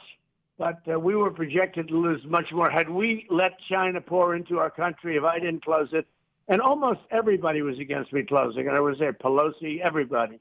They called me a racist and everything else in the book, their standard fare. But people were opposed to it. It was a big move. But it turned out to be right. And even Fauci said, I saved tens of thousands of lives by closing the border. And then we closed it to Europe also because we saw Italy and we saw France and we saw, Spain, what was happening. So we closed it. But, no, I did a lot of things opposite. You remember when Fauci said, no masks, masks are bad. And now he's a radicalized masker. I mean, if you wear 5 masks, that's a good thing. So it's, he's changed a lot. He really has changed. But, I did a lot of things that were different. I listened to a lot of people, and then I formed my own opinion, basically. Mr. President, a lot of us are very confused because Twitter has banned you, but they still have the Taliban on. Can you give us any guidance on that? Well, these are radical left maniacs, and they should be close to banned. I mean, what they've done is incredible to our country. What they do is just horrible and incredible. You have killers, you have murderers, you have thugs, you have bad dictators, you have bad people, you have bad countries, and then they banned the President of the United States who came up with the vaccine and lots of other good things. And so, it's not only them, it's Facebook and it's Google and that whole group. They're all the same. They work together, and they helped to really try and skew the election. But we got 75 million votes, more than any sitting president in history by far. It wasn't even close. And 12 million more than we got the previous in 2016. So I was told if we get 1 million more votes, just 1 million, we win. We got 12 million. And they say we didn't win, but the people know we did win. So, it's just a terrible thing. It was a rigged deal. Well, President, one final question, and we'll let you go. If you do end up, say you do decide to run again, and you get a chance, is there anything you would do different? No, I may get to Alabama a little bit sooner. And I'll make sure that without question, you'll be my first call. But you guys have been great. No, look, what we did is I rebuilt the military. By the way, Space Force I sent to Alabama. I hope you know that. Yes, we appreciate that. Huntsville is very appreciative. Yeah, they are. Yeah, they said we're looking for a home. And I single-handedly said, let's go to Alabama. They wanted it. I said, let's go to Alabama. So, hey, look, I love Alabama. I love what they're doing. But we've done a lot. Rebuilt the military and the biggest tax cuts in history, biggest regulation cuts in history, and created the greatest economy in the history of our world. Donald Trump, thanks for being with us today, President, and thank you for your service to the country. You're going to love Coleman, Alabama. Yeah, you're going to love it. That is Trump country. Trump. If you want to go there, just go to show notes at rickandbubba.com or just go to donaldjtrump.com. You do need to fill out that you're coming. It is free. We limit 2 tickets per phone number, and that will be tomorrow at York Family Farms in Coleman. We'll be back. Rick and Bubba, Rick and Bubba.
24 minutes now past the hour of the Rick and Bubba Show.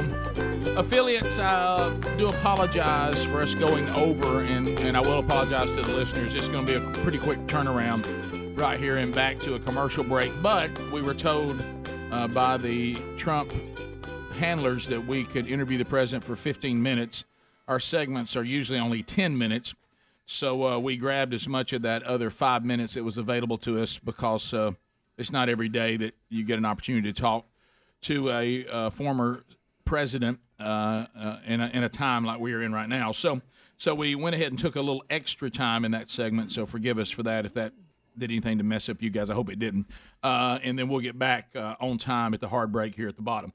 So what we're going to do, Bubba, I mean, looking back, you know how the interview went, and then we'll come back in the next segment and let the callers come in and assess how things went. I personally can't think of a question that I wished I'd asked. I don't think I think we hit the questions we needed to hit, right? I mean, yeah, I thought we didn't get hung up on anything. I'm talking about me and you. Yeah, right. We didn't have any major misspeaks. We didn't mention Nebraska joining the Southeastern Conference and give anybody a heart attack like with the commissioner earlier this week. Right. So I thought that part went good. We covered. I didn't want to get hung up in the Afghanistan deal, but I wanted to cover it. But we did get to move on to COVID and address Dr. Fauci, which one of my questions I had down. And by the way, Rick and I don't really coordinate these questions with each other. We kind of talk general terms, but we don't go like you ask this, I ask that. We just kind of go with it. But I was going to ask him, Dr. Fauci, good guy, bad guy. But you covered that with your question on it, and I think we saw very clearly what his thoughts were. Yeah, very clearly. Yeah. Well, look, the big answer, the big question was the one right out of the gate. Mm-hmm. And we knew that was the question on everybody's mind. Look, if you're a supporter of Donald Trump, you do think that he handled things better than Biden is handling them and would have. So those questions are important. You want to hear Trump say that, but I think the thing that everybody wanted to ask straightforward, and it was the first question, Bubba, that we asked right out of the gate, and you asked it. You know, are you going to run again in 2024? Are you going to be a kingmaker? And he said, well, I'm definitely going to be a kingmaker. I'm already doing that. Right, already doing that. But I can't say on the other because of the campaign, whatever. But I think all of you will be very, very happy. And I know Alabama's going to be happy. So there it is. I mean, I'm not trying to over-dramatize that, but that's pretty straightforward. Well, I've heard other interviews with that question. Mm. I think that is as far to saying yes without saying yes I've heard him go so far. And he almost indicated that he couldn't say yes, so I'm going to give you the only yes I can give you. Mm-hmm. Right. Now, look, things could change between now and when that campaign starts where he changes his mind. But I think the answer to our question today was yes. And I know for some people in the Republican Party that's good news. And I know for others they're like, oh, boy, here we go. But you know, when you get down to things, you take personalities, preferences, all that out of it. When you get down to your livelihood, the economy, taxes, cost of living, energy independence, price of goods, a secure border, a strong military. If you just take all the things out of it that are your preferences and you just look at those things, I think you have a very difficult case to make against his administration that he didn't do the things I just listed well. You know, now you may not want to live in that kind of world, so you would be against it. But I mean, if that's what you want, I thought one of the things he said was that really stuck in my mind too was the fact he was talking about how much difference a president makes, because our government, our federal government, is huge. Yeah. It is huge. It is all kind of agencies. There's all kind of this. There's all kind of that. And, you know, you wonder, the president obviously sets the tone for that, but how much does that matter day in, day out? And he said it matters a lot more than even he thought it did before he went in. So we will catch back up. Your phone calls are next. We'll hear from you, America, at 866-WE-BE-BIG on how you think that went. Still to come before the day is over, the wheel of meat will spin again, but we come back, it'll be your calls at 866-WE-BE-BIG and your response. Rick and Bubba, Rick and Bubba.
35 minutes past the hour of the Rick and Bubba Show. 866-WE-BE-BIG is our number. And we got all the lines available and ready to go. Largest number of people, shortest amount of time. Your response to the Trump interview. How do you think it went? If you have a comment on that, you can do that now. At 866-WE-BE-BIG. And again, that rally is going to be tomorrow, Cullman, Alabama. Details and show notes at rickandbubba.com. I promise you that I did not position this commercial where it is, but mypillow.com is right. It doesn't seem like there's Lindell and the gang at mypillow.com. Go there right now. The best deal that has ever been made available on the premium MyPillow is available now, $29.98. That's a $40 savings. The lowest price ever. All kinds of savings there right now. When you go to mypillow.com, go to where it says radio listeners, go to that square, type in the code BUBBA, and you'll get these savings I'm talking about. You'll also be able to finance any order over $50 at 0%. So that way you can buy a lot of stuff. And there's some great deals there. The Giza Dream Sheets are buy one, get one free. The the towel set from MyPillow. With the washcloths and the towels, and man, they're fantastic. A $65 savings right now. So go to mypillow.com or rickandbubba.com under the sponsors. Go where it says radio listeners. Enter the code BUBBA. Let's get started. Let's start with Drew. Drew, welcome to the Rick and Bubba Show. 30 seconds. Go ahead, buddy. Yeah, I was just going to make a comment on the Donald Trump segment. I usually work like 4 10s during the week, Monday through Thursday, and this week when he come in on Friday, and I was not happy about it.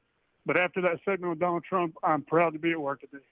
Okay, well, I gave him a little motivation today. Yeah, I wish more people felt that way. I do too. Mm-hmm. Hey, and I do want to say this especially too. if you work at a restaurant. Yeah, want to say that too. The guy who called up about the National Guard had jobs available for internment and resettlement and all of this. That is a job that has been around, and you heard the military guy call, but I doubt some of you didn't hear it. A long time. That job is, you can't draw the line from that job right to they're going to round up Americans who won't get vaccinated and this kind of stuff. All we were saying is the conspiracy part of that. I wouldn't put a whole lot of weight in. Does that job exist? Yes. Has it always existed? Yes. And are they looking for people to do that job? Yes. But it's a real job, but right. Some people are implying, right. Or they're suggesting, or they've kind of got the cloud of, well, they're about to start rounding us up, putting us in concentration camps. That's why they need it. That is not what the job is. Yeah. Now, are we saying that may happen one day? Yeah, it may or may not, but it didn't have anything to do with I certainly hope job. not. Yeah. Let's go to Randall out of the great state of Kentucky. Randall, go ahead, 30 seconds. Yeah, how y'all doing this morning? Great. Listen to y'all every day. Thank you. Listen, I got a comment about Donald Trump. I think he is one of the greatest presidents we have ever had. The election was stolen from him. It's obvious, but couldn't prove it, so it's what it is. But if he runs again, I think he can run for 8 years again. So we'll hope it works out. Thank y'all for taking my call. Have a good day. He can't do it. I don't know, Rick. I think you're restricted to 8 years. I don't know if it's consecutive terms or what. I've never really looked into it. Well, I know there's been discussions about it, but I really don't remember. What was his name? What's the president that ran two? He was president for 4 years, 2 different times. What was his name? Oh, when I used to know all the presidents when I was in school. We don't know president. I can't think. Anytime you start talking about that, I always get confused with George Wallace and how many times he ran and his wife ran once and how they divided it. Oh yeah. Yeah, you talking about somebody who made it count. Yeah, they had quite a playbook there. Michelle in Birmingham, ZZK, go ahead. Hello? Hey, Rick. Yes. Rick, can you hear me? Yeah, got you now. Go ahead. Oh, I'm sorry. I'm Michelle from Montgomery, but hey, close enough. Just down the road. All right. Just wanted to let you say thank you for having the Donald on. I enjoyed that first thing this morning. The only thing that would have been better if you had asked him his feelings on Biden, he would have said, Biden, you're fired. Rick, to answer your question, the U.S. Constitution is clear that any president cannot serve more than 2 full terms or 8 years in the White House. However, if someone takes over the presidency for less than 2 years, for example, after a death of a successor, they can run for 2 more terms. By the way, he could have one more term. Correct, 4 years. I think it was Grover Cleveland. That's it. I was right. there it is. Grover Cleveland. He got 4, then Harrison went Grover? in. Then Harrison must have really been a dud He for must them to have. bring Grover back. I understand Harrison, I think, was a nightmare. Let's go to. Don't they blame a lot of the Great Depression on Grover Cleveland, though? Some of the things he did to try to end it I don't know. made it worse. Chris, I in may be Pensacola. wrong. I'm sorry. I thought that was Roosevelt. Chris, go No, ahead. he was later. Right. He was later. Yeah. Morning, guys. Same How's thing. it going? Hey, buddy. Good. I love the interview with Donald Trump, and this is my question for you guys. If he did announce, will they try to impeach him again and try to block him? Because you know Pelosi's going to try, as soon as he hears his name up, they're going to start trying to throw a bunch of stuff up. Well, you can't impeach a person who's not in the office. Impeachment is a political process, not a legal criminal process. So you couldn't impeach someone who was not in the office.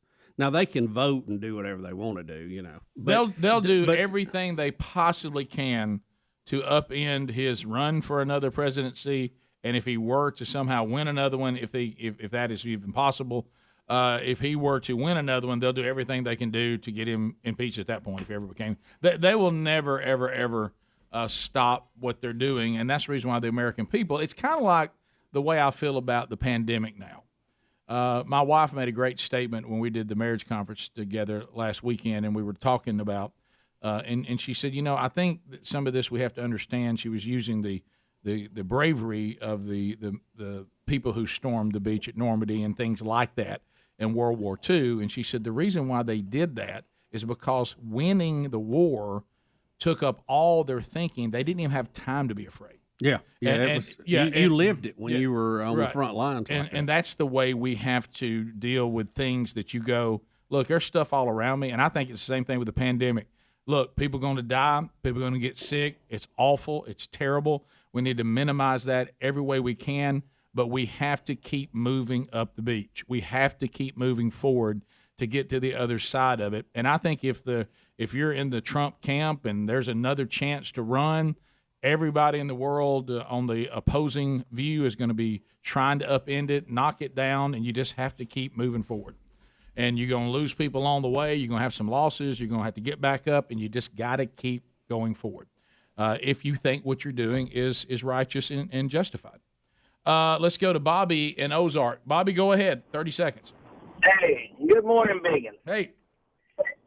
Hey, what do y'all think if Donald Trump ran for like a seat maybe in Florida or even here in Alabama? He gets up there in Washington and then gets put in the position of Speaker of the House. I think that would work out very well, and it would definitely be a thorn in all the Democrats. Well, that would have to happen in the midterm election. I've seen this scenario where how can Trump get back in the White House before the election? And that is one of their scenarios they draw up. But you would have to win the midterm election. You would have to be elected by the Republicans in Congress. You would have to have impeachment hearings, blah, blah, blah. It's almost like it would take too long. I was going to say that. The quicker way is just to be elected president. David in Alabama. David, go ahead. Hey, good morning, guys. Love the show. Thank you, David.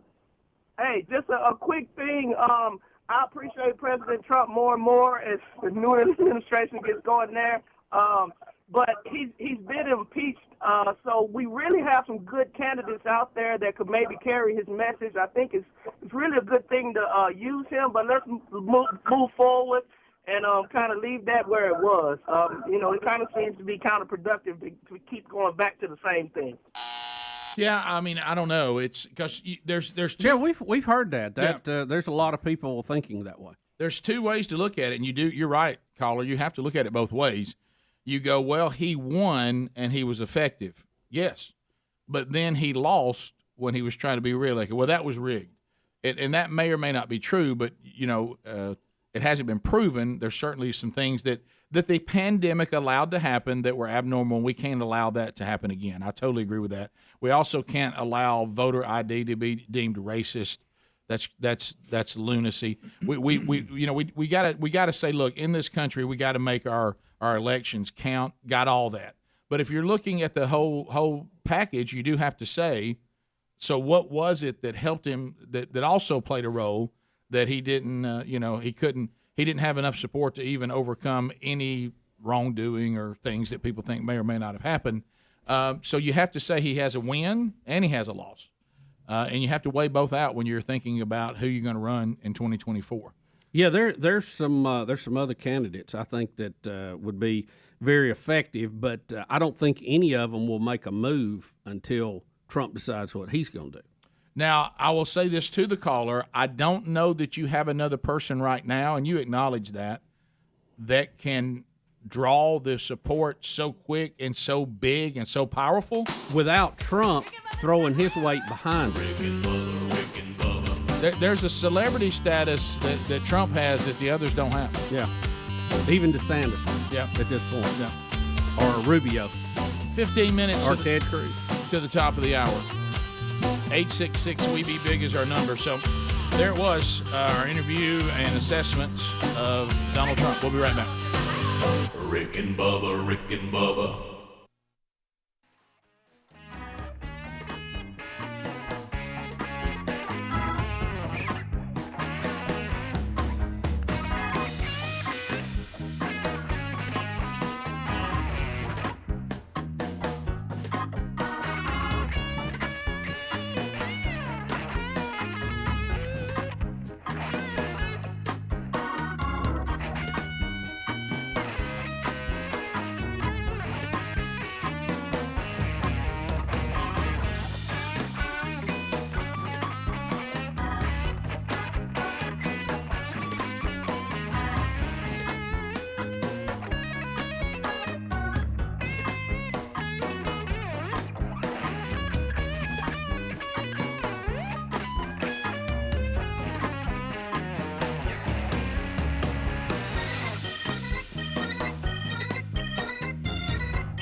9 minutes to the top of the hour, the Rick and Bubba Show. 866-WE-BE-BIG is the number.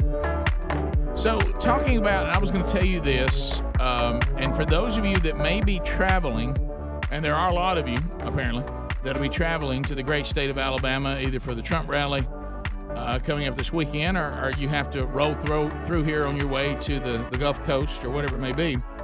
So, Bubba, and I know this is going to be a moment of shame on my part because of all things to be accused of. This is as shameful as it gets.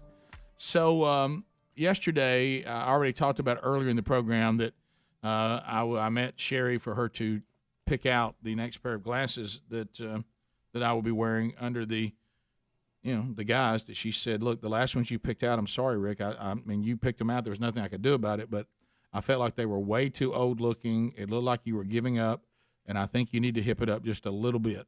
And I said, of course, went through the thing about I don't want to be to the point that I'm too old and I'm trying to look young. That's embarrassing. And so she claimed that she picked out the perfect glasses. I'll get those in a couple of weeks, and then y'all can make fun of it. But anyway, so I was trying to get done with that, and we had some lunch together, and it's already a foregone conclusion. I'll be ridiculed. And so I was headed to the farm.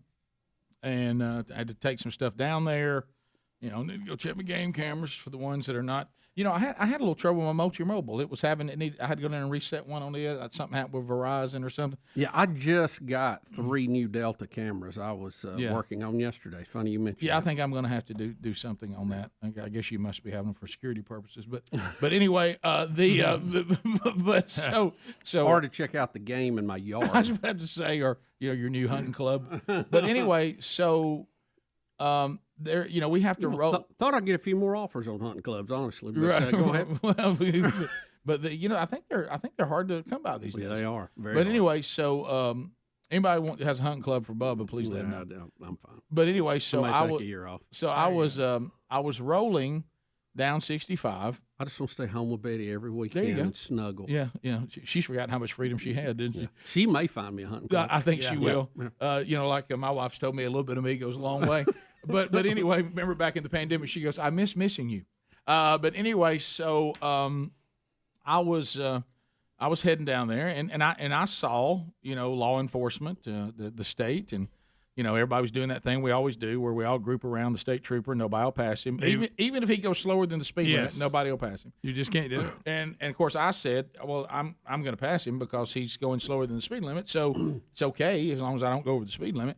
So I went around him into the left lane, and I was staying out there at the speed limit and trying to ease around. To ease around. You didn't want to blow by. No, I didn't want to blow by him. And y'all feel? I know everybody does because they won't pass them, like you're talking about. But it just feels strange to pass a police officer. It does. And then the most, even if I'm on the speed limit. Exactly. And of course, the irony of this is absolutely hilarious. Yeah. Oh, the irony of this. So I'm out there in the left lane, and I'm going the speed limit, and I've tried to keep these lift kit tires calibrated. Apparently, they're still not calibrated. Lift kit. Because it's not why he pulled me over, but he did let me know. Because he remembered me, because this is now the second time this guy's pulled me over. Well, that's good. Y'all getting close. Yeah, we're getting close. Second time, same officer. Same officer, and so in the same area. Same area. Wow. So then I see the lights go on behind me, and I'm like, well, why is he pulling me over? Did you think can't have nothing? I said, well, you know what I thought? You thought he was going something by you, probably. So I went over to the right lane. He did. Maybe he heard there was a couch in the middle of the road over on 280. Right. He did not go by me, and I thought, well, he's behind me. Then you start going through the list. I've got a light out. My tag's outdated. And I thought, no, my tag's not outdated. I know it's not outdated. Did my sticker fall off? You start thinking about all these different things because, he's just doing his job. And so he walks up and he said, and the shame of this next statement, the absolute shame. I have been a proponent for them ticketing people in the left lane. I have let it. My face should be on every poster. Rick, I would say this. Your rants about left lane driving over the years, over 28 years, was a major part of our legislative body in our state passing a law saying it is illegal to ride in the left-hand lane for over a certain amount of time. Well, here's what I did not know. I thought you just are not supposed to be out there bogging everybody down. Traffic was flowing, but I was informed by this wonderful officer who puts his life on the line every day, and I appreciate his commitment to making sure we understood this. And I thought of all the people I've been behind that got us all stacked up. I'm the one that's going to be made an example of. He said, "Do you realize that you were in the left lane too long?" So, Rick, wait a minute. Let me be sure I got this. You were pulled over for riding the left lane. Yes. And the minute he said that, it's almost like there was no worse thing you could say about me. Right. I mean, tell me I'm speeding. Yeah, something. Tell me, though, please. I said, I'm sorry. I said I was going 70. Yeah, it's almost like you coaching and teaching and promoting zone blocking. It is. It is. I hate zone blocking. Yeah. And so anyway, so he goes, I said I was going 70. He goes, by the way, did you ever get these wheels calibrated? And he said, didn't I pull you over before? You said no, must not have been me. No, I don't know. He in this lift kit. Who, me? And I said, yes, sir. He goes, well, by the way, you weren't going 70. He goes, but that's not why I pulled you over. He goes, it was a little over 70. I said, are you serious? He goes, how much over? That's what I was. He said about 5 miles. 5 to 7 miles. Big old tires getting you. So anyway, but he said, that's not my issue. And I said, oh, okay. And I said, he goes, you have to get over in the right lane after a mile and a half. Did not know that. And I said, I'm sorry. So, because I've done this, if you see somebody up ahead and you can tell, well, when I get to them, I'm going to pass them, so I'll just stay here. No, I ride in the left lane forever, but usually at a much a bigger clip than this.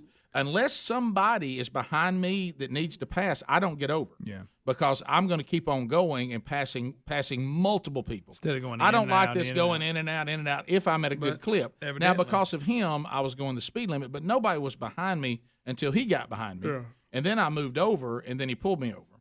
Because as soon as somebody got behind me, I pulled over. He said, no, that's not the law. He said, the new law in Alabama, and he goes, and I try to help everybody. I'm just warning right now because everybody needs to learn it. If you're in the left lane and you have a right lane that you can get in, you can only go a mile and a half, and then you got to get over. And I thought, but could you get over because he was in the right lane? No, I could have gotten over. He was back behind. He was in you the went ahead left and lane. you went ahead and blew by him. I didn't blow by him. I eased by him. And then he didn't like it. But I was staying that out. That tells me he was doing that on purpose just to see if somebody would do it. Going slower. Now, he did stand next to me and point to others. So he said, now that person's breaking the law and that person's breaking the law. And I'm like, well, I'd like to get the. I mean, but and he was he said, hey, I just want to inform you of it. And I said, okay, well, thank you. He goes, and let the people know if they come through our state, because we're trying to be gracious about this. If you can get over to the right, you get over. You do not stay in the left lane for more than a mile and a half. And I was like, wow, I didn't. Did y'all know that? No, no. I knew that. No, I knew that. I didn't know the length, but I knew you weren't supposed to just travel in the left lane. I knew that, and I think, like, again, a lot of your rants was part of the reason for that, which makes this all the more funny to me that you got caught in it. But here's the thing. I see people doing it all the time that's clogging the highway up. Yeah. Those are the people that need to be pulled over. Those are the ones you need to ticket. Pulling me over for that is like doing something to the little girl Amber who came over with Amber Alert. Yeah, that's exactly what I mean. I'm the face of this. I'm the face of this. Rick and Bubba, Rick and Bubba.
Things that you need to know. Rick and Bubba University, the podcast, back tomorrow. Brad Ryan, the man who created that song you can't get out of your head, Rick and Bubba, Rick and Bubba. We'll interview him and go through his history with the show, all the way back to childhood. And there's an interesting music fact that you'll love in Rick and Bubba University, the podcast, this weekend as well. Get it wherever you get podcasts. Speedy, the real Greg Burgess, Helmsy, Eddie Van Adler, all here. Welcome back, Bill Bubba Bussey. Rick, glad to be here, honored and privileged, and thank all of you for being part of the Rick and Bubba Show and allowing us to do this for almost 28 years. How about that? 28 years. 28 years. The wheel of me keeps on time. It's Wheel of Me time. Ooh, if I don't win today, then tomorrow. It's Wheel of Me. Wheel of Me's got me yearning. It's the Wheel of Me. Whoa. Come on, give it a try. It is the wonderful Wheel of Meat found only here on the Rick and Bubba Show. Oh, if only former President Donald Trump was still here and he could spin the wheel. If he hadn't been on the phone, I'd let him get up there and spin that thing. But the wheel is being illuminated. The lights have come on here in the broadcast plaza and teleport. But Bubba, those lights, when they're turned on, know that safety has been observed. Rick, safety always first. We follow the IEEE standards for electrical current, international, national, local, and here at the broadcast plaza, at least for a few more months. That's right. On the Wheel of Meat, it is meat. Meat. Meat. $50 gift card from harryanddavid.com. Beautiful flowers. And I told you guys for Sherry's birthday last weekend, she got that summer lily bouquet. Oh, man. You talking about beautiful. So that's there. Moultrie, we still feeding? No camera, still feeding. Feeder only. Cord Buddy is on the board. We got them up on the wheel. Also, we've got Rick and Bubba products from the store at rickandbubba.com. Those are on the wheel. BuzzBox Coffee is on the wheel. Blaze TV subscription on the wheel. But there's also potential pitfalls. You could get Pip-It, meaning Jaws will eat you, and you're done. Can't have nothing. It speaks, very clear. You can't. Henry the Horse will be a lot of fun for the audience, but no win for you. So we're ready to go. The Hand of Truth has that thumbs up, ready to go. Avenger pinball machine lit up and ready. And look at old Christmas Pig, Bubba. She is a smiling from ear to ear, Rick, because believe it or not, it'll be time to drag that tree out before long. That is a shocker. Yes. Let's go. Speedy will spin the wheel. Lori is in Pisgah. Did you know that is the hometown of Ted Traylor? Did you know that, our fiery redhead? I did not, Rick. Yeah. He's got a story about Pisgah. And Lori is standing by. Lori, welcome to the Rick and Bubba Show. What do you say to Calvin Speedy Wilbert? Wow, what a wheel.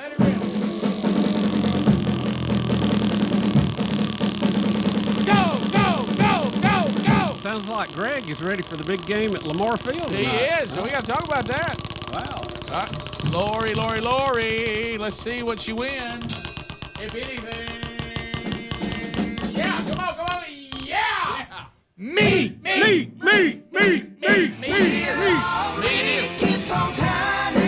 is, Lori. Meat's coming to Pisgah. Everybody say. Lori, we'll put you on hold. We'll get all your information, and harryanddavid.com will send you an email with a $50 gift card for you to enjoy delicious meat. Yes, sir. Thank you so much. Lori, thanks for listening to Rick and Bubba. All right, so we continue. Let's go to Charles in Montgomery, Alabama, I-92, WLWI. Charles, what do you say?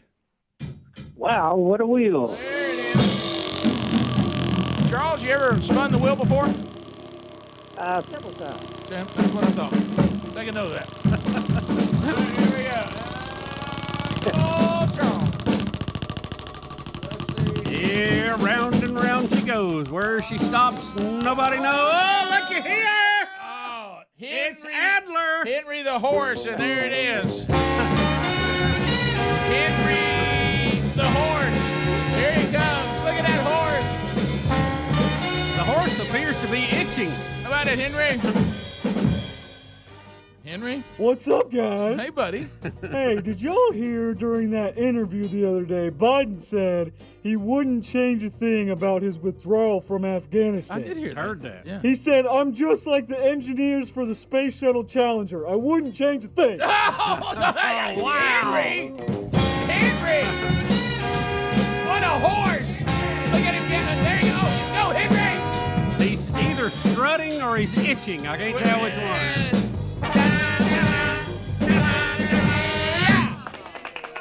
What a horse. What a horse. Let's go to Lisa down in Cedar Bluff. Lisa, welcome to the wonderful Wheel of Meat. How are you? Fine. What do you say to Speedy? Wow, what a wheel. Let's go. Oh, change up. Took a little off of it there. Took a little off of the wheel. All right, let's see here. We're going to get a quick winner here. Yeah. Flowers, flowers, flowers. Smell it. All right, so Lisa, here's your 1-800-Flowers.com. You can have 2 dozen multicolored roses, two dozen red roses, or a vibrant summer lily bouquet. And Sherry got this for her birthday, and she loved it. I like the roses. Just the red ones or the multicolored? The multicolor. Multicolor it is. And thanks for listening to Rick and Bubba, Lisa, okay? Thank you. Thank you very much. I literally feel like I'm being shot. Rick, I was going to say, if you could pot up Greg's mic, because I can't hardly hear him. You realize not one microphone is hot over there. Not one. I've turned them all off, and we still get that much of it. It's game day, Rick. It's because I can feel it in my heart. It's game day. Go! Let's go to Patrick, Louisville, Kentucky. Patrick, welcome to Rick and Bubba. I hope things are great in Louisville today. They are doing good. All right, what do you say to Speedy? Wow, what a tick. It's a reverse spin. Reverse spin. He rolled it just like he would roll a bowling ball. Do those lights excite you like you at the county Rick, fair? I'm going to tell you, of all the things we've done, that was one that was a real winner. I agree. We got a really good wheel, and guess what? It's giving meat away. Meat it is, Patrick. Where's the meat? Where's the meat? Patrick's got some protein for Patrick.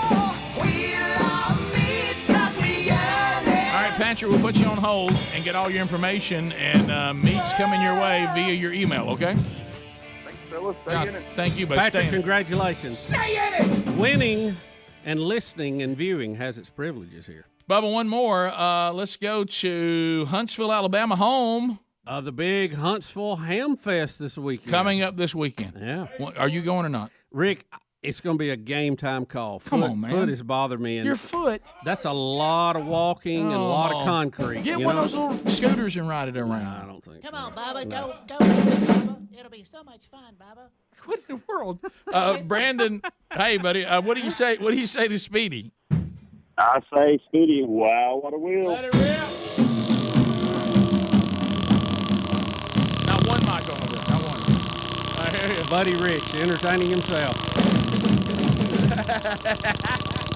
Or is it Pete Best? I think your chops have got better all this practice. My chewing's got better, Rick. Yeah. CRTV. No, it's Blaze TV. CRT's marked out. Blaze TV. Blaze TV. Blaze TV. Pop it, pop it, pop it, pop it. All right, so congratulations, Blaze TV. Are you already a subscriber to Blaze TV? I'm not. A new car would have been my first choice, but that is definitely my second choice. Well, it's number 2, and all the great programming on Blaze TV, you will love it. The Rick and Bubba Show's part of that, and then you look at Mark Levin, you look at Glenn Beck, and you look at Crowder and all the different programs that are on there. You will love it, and you get a free year subscription, and we'll put you on hold, and Blaze TV will be in touch with you, okay? Sounds good, guys. Thank you, brother. Have a great weekend, and go see Bubba over at Hamfest if he can make it. Greg, good job. Speedy, good job. Harry Murdahl. Greg can't hear you, Rick. He's playing. Adler, good work in there. Releasing Henry the horse from his stable. All right, we'll be back. More of the Rick and Bubba Show coming up. 866-WE-BE-BIG. We'll get to your phone calls and stories that we still haven't touched on when the Rick and Bubba Show continues. Rick and Bubba, Rick and Bubba.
the gravy, please. Rick and Bubba, Rick and Bubba. Ooh, it brings me to my knees. Rick and Bubba, Rick and Bubba. I can't start another. Rick and Bubba, Rick and Bubba. Day without 'em, brother. Rick and Bubba. 21 minutes past the hour, the Rick and Bubba Show.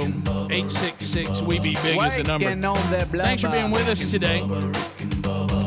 All right, so a couple things we need to talk about. You know, we're living in this new mob-canceling world. And then, Bubba, you and I know our industry has changed dramatically, and with streaming and all podcasts and apps and terrestrial radio and TV and cable. I mean, there's so many different things. And Joe Rogan is one of these people, and I think sometimes the Rogans of the world may give a false sense of opportunities to some of the startup podcasts out there. Yeah, I think so. Those of you that, I know everybody wants to do a podcast now, and we're doing one too, because you definitely want to do that in our archives on the podcast. I love that technology, and a lot of you seem to love that. How many have we done now? The individual Rick and Bubba Universities, which is a unique podcast every week. I think we're in the late 80s. Is that right? 89? Really, 89? When we blew by, we were talking about it on one of the podcasts, and you'd said 60 or 70, something like that, and I thought, wow, that's a lot of them. Yeah. But, the Rogans of the world, this is all they do, so they do one, I think, every day. But when you think about, I know some people say, hey, man, I'm going to get me a podcast. Look at what Joe Rogan, some of them are making. Yeah, that's true, but you got to have, I mean, he's into over 1 million, but you've got to have hundreds of thousands of people for it to be a big-time moneymaker. Yeah. I mean, just like you start your new podcast, you're like excited because you got 2,000 people listening a week. Mm-hmm. Advertisers, they look at that like, eh. I mean, I mean, it's got to get huge. Millions. And so he built his, and he's got a great platform. But you wonder, he's getting to the point where he's actually saying things that nowadays, Bubba, you're not allowed to say if you want, unless you want to be canceled. What was the one that got him in trouble before? And Spotify slapped him on the wrist, or Pandora, whichever one he's on. What's the one? Is he Spotify? Yeah, he has Spotify, right. Yeah, he made a big deal with them. They got him about something. And a lot of the employees that work there, they're protesting. Yeah, they were going to quit. Yeah, they were going to quit and all this stuff. So now Joe Rogan has been negative of the high priest of health, Fauci. And he says if you want to know why people mistrust the vaccines, he blames Fauci. Yeah. He said, look, you flip-flop and made U-turns, and I'm branding him. He uses this term. Fauci has been 100% wrong in his handling of this, and he's the reason people are leery about it. Rick, my concern is, and I have a love for science, and one of the things I've always loved about science, and I've said this on the show for years, right? It is a science. A plus B equals C. It always does. If you don't believe so, you set up a test, you prove it. That was one of the things that I liked about it that I didn't like about some of the other subjects in school, where you have a rule, but then you have exceptions, so it's not a rule, it's an average. Mm-hmm. But I'll go this far. And I was having this discussion with a doctor that this ordeal of this pandemic and the multiple stories about what is good, what's bad, what's safe, what's not, all coming from PhDs with degrees hanging all over the wall, and the general public's disdain for all the confusion. Right. I think it's going to set back medicine and science for decades, because nobody's going to trust anything they hear anymore. No, I heard a scientist say the other day, and he said the biggest, and you just nailed it. But let me tell you what he said. He said, here's the biggest mistake, and Joe Rogan talks about this, talking about Fauci, or whoever this guest is that was on his show, and I agree. He said what's happened is there was a time when a scientist, a true, pure scientist, was not afraid to say this phrase, we just don't know. Yeah. It's like they won't say that anymore. Right. And there are some things that, and that's part of, like you said, Bubba, part of the scientific method. There's a time in there when we really don't know. Yeah. And it's okay to say right, you don't. Right. And he said that that the things that bother him is that Fauci was, the guidance on the mask. He goes, he's been all over the road with that. He says his not being forthcoming about the gain of function research that he was involved with. Rick, that was an absolute deception. Mm-hmm. And look, you can like Fauci, you can believe him or not. Right. But there is one undisputable fact, and if you don't agree with this, then we can't even have a conversation. He misled the public on his involvement with gain-of-function research in China. Right. Absolutely misled everybody. And the reason why this is a story today is because someone that has as big an audience as Rogan is saying another thing. He said Fauci, with the way he communicates, and other scientists, that are almost in his league of scientists, they're talking down to people like you. How dare you question us? He said that attitude has been horrible, and he says I think that he is the one that should be blamed for the mistrust of the vaccine, because since he was given the job of being the face of all this, he has done a terrible job in that role, and he's the one that's caused a lot of this distrust, and he wants to blame everybody but himself. Yeah. And really, he's the problem. Yep. The U-turns, the lack of being forthcoming about where the money was being invested and how it was being used, and then the fact that it's just the emails, remember, that were leaked out that were found. There's just so many things here to give you a reason to distrust him. Right. You wouldn't allow anybody else to get away with that. No, and I'm like you. I know there's been some scientists who have tried to get together and do some of these white coat summits or whatever, or doctors and scientists. But, if we've got people out there right now that their credibility, credibility is probably the wrong word, their resume and their credentials are equal, and they're saying two different things. And what happens is, what are we supposed to believe? And one of them will act like the other person isn't saying what they're saying. Yeah. Right. As opposed to, and I did appreciate that guy we played that day when you had the family doctor stand up at the school board meeting. I like that guy's approach to saying, look, I don't agree with this guy on everything. I'll tell you what I do agree with him on, and here's what I disagree with him on. If we could have more of that, as opposed to, as I said, these two camps you have to get in, two tribes, and if you get into this tribe, then you can't question anything. Yeah. And if you get in that tribe, you have to question everything. And here's the problem, Rick. Can we not get to the point where we actually just talk about it, what we're learning as we go?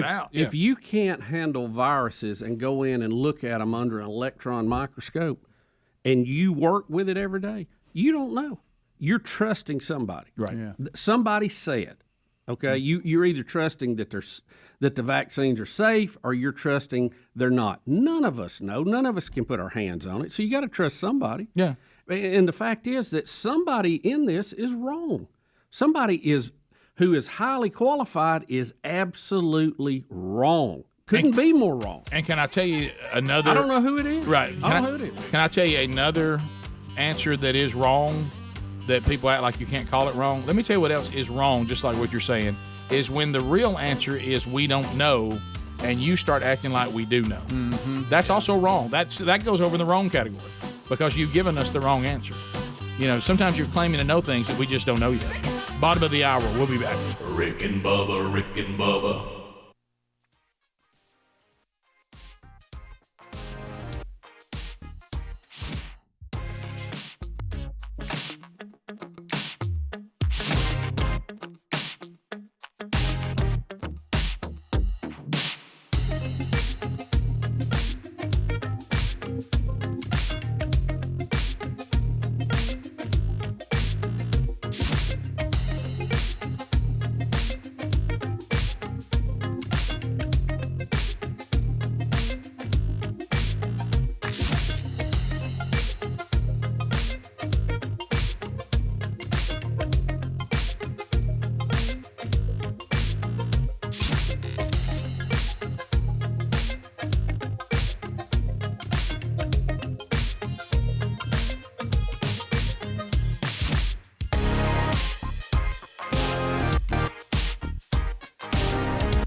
35 minutes past the hour. Let's go.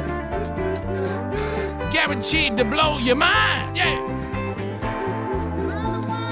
A rubber band, man. Court Buddy is teaming up with the Rick and Bubba Show. We'll get to your phone calls now at 866-WE-BE-BIG if you want to join us. We'll try to get some of those in. CourtBuddy.com, it is the easiest, most effective way to learn to play guitar. Play guitar! If you go to CourtBuddy.com, you realize the first day that it arrives, you can play music that day. I mean, you attach it to the neck of the guitar. It holds the chords for you. You're just pressing buttons and a strumming you do, and away you go. And then as you learn to hold the chords yourself, you take it off just like training wheels on a bicycle. And before you know it, you're that person that says, hey, you want me to play a little guitar over here? Hey, I was practicing. Hey, you want me to go? You want me to play a little bit? Sing along. And a new shipment of guitars just came in. So they got a great selection of guitars if you want that. They have all kinds of packages that they can get. Get your songbook with it, get your app with it, get your Chord Buddy, get your guitar. All that at ChordBuddy.com. That's ChordBuddy.com. There's also a link at RickandBubba.com right there under the sponsors button. To the phones we go, Bubsy. Matt is standing by in the great state of Alabama. Matt, how are you, buddy? I'm great. Just got a question for Speedy. Okay. Why couldn't he ask the president something about ticks? Yeah, we had that on the no ask Thanks, list. guys. Have you? What was that? The no ask list. Same list. Yeah, Bubba, don't you have a group of people speaking of that you want to address today? By the way, has anybody seen? So have you seen the footage of Ryan Greenwood watching it on YouTube? I have not, but I will save that for a special time this week. He can't breathe. No, he can't breathe. Bubba, He's down. Bubba, he has lost. I told you he was going to lose it, and so look, just look right here, okay? Oh boy.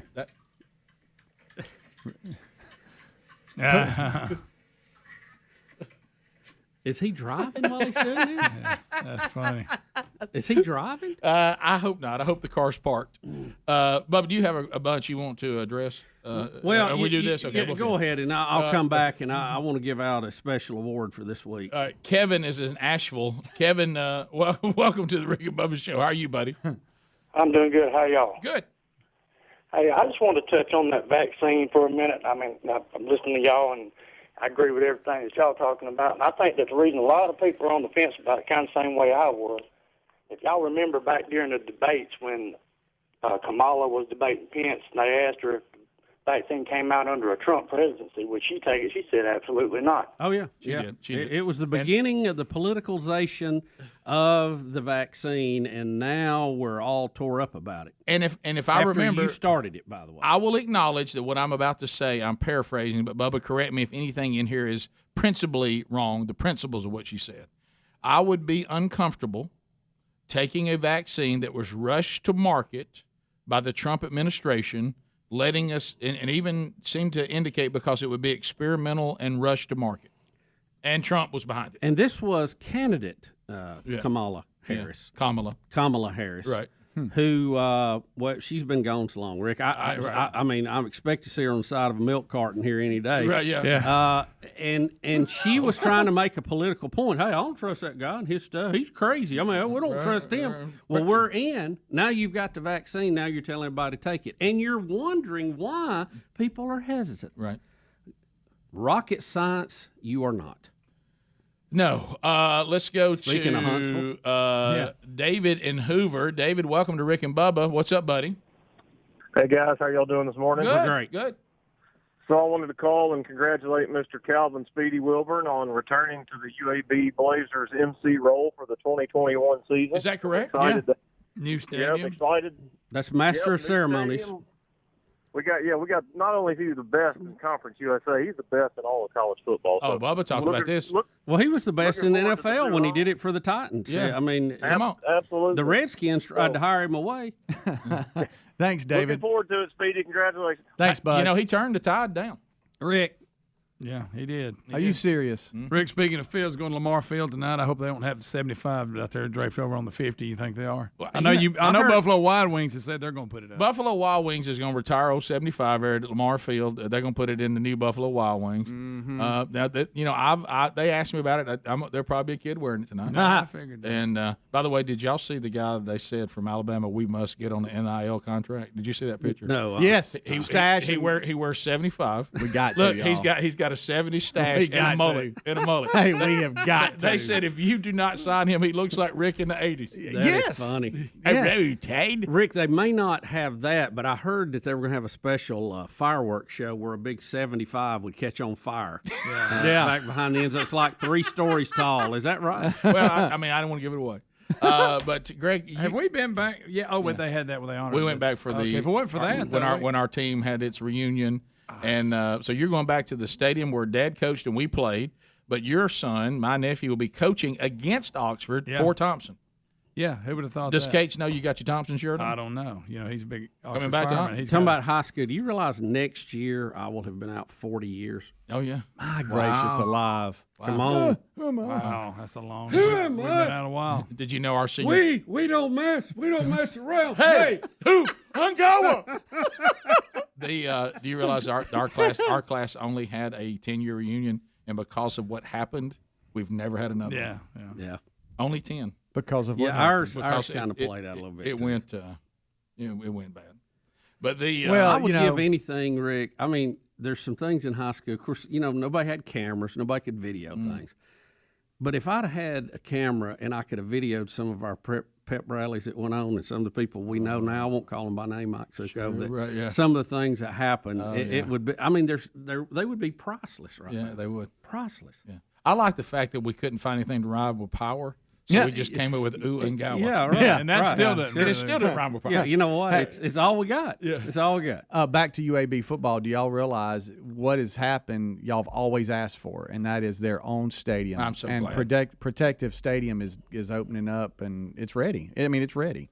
I'm glad that UAB right there by Topgolf, has their downtown. own stadium. It's a really cool stadium. It's a great size. I wish we would take the state championships, all of them, and play them there. Yeah. They're going to rotate. They are going to rotate them in. This year they're going to be. But the Auburn, Alabama stadiums are too big. They are. For high school. But it's what y'all have said big. on this show for I don't know how many years that's what they need, and they're getting it. I thought it was a pretty nice setup. Now, Greg said it's no dome, but right. Now, you've been asking for the dome. The dome. At the Saginaw exit, right? Is that where you want it? the Alabaster Dome. Absolutely. That's right. That's right. Where I got pulled over yesterday for going in the left lane too. David you and build a Prattville. giant crosswalk from the shopping center right over there. It'd be perfect. So Greg, and also this is I know they played before. So you and I played Thompson for Oxford against Thompson. They beat us in the state championship in '82. So again, your son coaching Thompson will play against Oxford at the stadium we played, and you'll be pulling for Thompson. That's right. And the same stadium that when we were little kids, we'd go to work with Dad during the summer and just run them up. Just run them up. And who would have thought all these years later? I know. That's just strange. That's weird. And the place we would tell people that they could ride their bike on the track just to watch them go nuts. Oh yeah. Now, I'm gonna be pulling for the Raiders, but I hope Oxford wins the rest of their games. Right. Is that going to be? I mean, is that going to be difficult going back pulling against the black and gold? They're two different classifications, so the Oxford can win the state in 6A, and Thompson can win. But the how about all your old old folks you grew up with? Look, you're going to see them there. Their kids are playing, and you got they're going to see you. They're going to see you you that big red T on there. I know. How's that going to go? That's going to feel weird, but hey, blood on the you got the sideline. trump card, man. My son coaches. What do you want me to pull do? against my son's Yeah, team. come on. Only Ryan Greenwood would do that. That's a good point. Hey, we joke. No, he said that on our show. Yeah, absolutely. Look, I'm just excited. We're kicking it off, and you know, A little giddy about it. I am. Yeah. Thompson going for a 3-pick. Greg, are you sure you don't want to wear Big Brother 75? I was going to ask you if I could wear it to the game so I could sit on the Oxford side like this for one half and then move. And Rick, Helena getting senior night out first night. Yeah, well, Get it out of the way. Well, you know what? Let's make You sure know we what? get it in there. Yeah, do that before it gets, Right. you know. I bet there'll be a lot of them having senior night tonight. Greg, kind of hard to get emotional about the fact this is not your last home game. But How about this? How about this? Have senior night and homecoming tonight. Yeah. Get them all. Get them in while you can. But they can say, again, hey, who's who dance right after. Rick, but they can say, hey, we got it. We got ours in. They got her. Reese's parents, Calvin and Terry Wilburn. Announce it. Is that your voice? Hadn't even played a play yet. No, yeah, they New ain't Jersey dirty ain't yet. even got a tear on it there. What a great season for. Well, we hadn't started yet. I want to congratulate the seniors for their first game of their senior year. Right. This is your first game at the senior year thing. Okay, and this is where y'all need to stop. Oh, See, okay, here we go. going Well, too you far. started it. I thought I'd just say something. Caleb in Cape Girardeau, Missouri. Go ahead. Hey, Monkey Grass Green Acres, guys. Hey, Caleb. Hey. Go ahead. Hey, looking forward to hearing you talk at Linwood tomorrow. That's my home church, so they've been hyping it up all summer. We're really looking forward to getting you to come over. So wanted to give you the heads up. If you're this part of the world, just 30 minutes south of us in Sykeston is Lambert's Cafe. Oh, I know. We You did guys that are last food year. Lovers.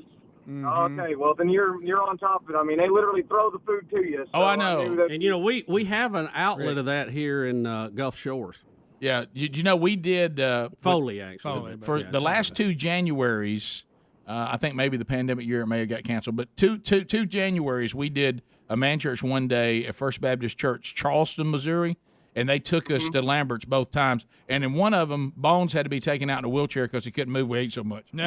And so that's awesome. Yeah, I'm looking forward to that tomorrow so much, and look forward to being with you guys. All right, we'll come back. We'll take more phone calls. Bones. Bubba, still some people talking about the Trump interview, which was earlier in the program. We'll take And those. Rick, I want to point out just a little memory from a few years ago. I got a question for our national media that's all over it. Yeah. So Bubba's got a question too. When we come back, don't miss that. More of the Rick and Bubba show coming up right after this. Rick and Bubba, Rick and Bubba.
ignorance. You can get in now at 866 We Be Big as we get ready to wrap things up. Rick and Bubba University, the podcast this weekend. Brad Ryan, the creator of Rick and Bubba. The song that you're hearing right now, for those of you that are allowed to listen to licensed music, hang on to this little beat here. You'll find out that the Rick and Bubba song and this song have a history. Also, you'll hear an interesting fact if you're an Eagles fan this weekend that may be surprising to you, and just the whole history of coming up with the Rick and Bubba theme song. Brad Ryan, our guest on Rick and Bubba University, the podcast. Bubba, you have the floor. Rick, I want to carry you back for just a minute. It was 6 weeks before the presidential election in 2020. The polls were very tight on the election, especially in battleground states. And a group came out. There was 489 former national security officials. They signed an open letter, published it, and they endorsed Democratic presidential nominee Joe Biden. Do y'all remember that? That was a big thing when they all came out. Biggie. The list included retired generals, admirals, senior non-commissioned officers, ambassadors, and senior civilian national security leaders. They all came out and signed the letter, and they said, we are former public servants who have devoted our careers and in many cases risk our lives for the United States of America. We are Republicans, Democrats, and Independents. We love our country, the letter reads. Unfortunately, we also fear for it. Included in this were 22 retired four-star military officers, including an admiral in the Navy, as well as Air Force General Paul Selva, S-E-L-V-A, who served as vice chairman on the Joint Chiefs of Staff under President Donald Trump until stepping down in 2019. The group, National Security Leaders for Biden, said that Trump had demonstrated he was not equal to the enormous responsibilities of the office. He cannot rise to meet the challenges, large or small. I just wonder if you're watching the absolute catastrophe in Afghanistan, the embarrassment, the folks who are going to lose their life in this, the potential tens of thousands of Americans who could be lost, never get home, held hostage, whatever the case may be. We don't know how that's going to play out. We hope and pray that it's a positive end to that. Not to mention our friends who have helped us in Afghanistan over the past 2 decades who are going to be left behind. How do you feel about signing that now? In our national media, who we know are just full of good journalists that like to cover the story from one side to the other, do they look up these retired four-star generals and ask them how they feel about what's going on in Afghanistan? I just wonder. Kind of poll them and see what if they would change their Yeah, because you got credentials galore. You got so much metal on you can't hardly walk. How do you feel about your choice today for the Commander-in-Chief of the United States of America? I understand you may not like Trump, but you endorsed the leader who we couldn't hardly get to the microphone to comment on it, wouldn't take questions about it. When he does go to the microphone, he's more concerned with taking away parents' rights in Florida not to make their kids wear a mask than he is the absolute dumpster fire withdrawal that we're having in Afghanistan. How do you feel about it today? I salute you. Well, there it is. Good job. Wouldn't you love to just give them a? Yeah, I'd like to hear from some of you. Got you 4 stars and all that. How's it look now? That looks nice, doesn't it? Greg in Crestview, Florida. Greg, welcome to the Rick and Bubba Show. Thanks for your patience, buddy. Go right ahead. No problem. Morning, Biggins. Hey, buddy. Just wanted to give you a little rundown of your show here real quick. Take about 10 seconds. Okay.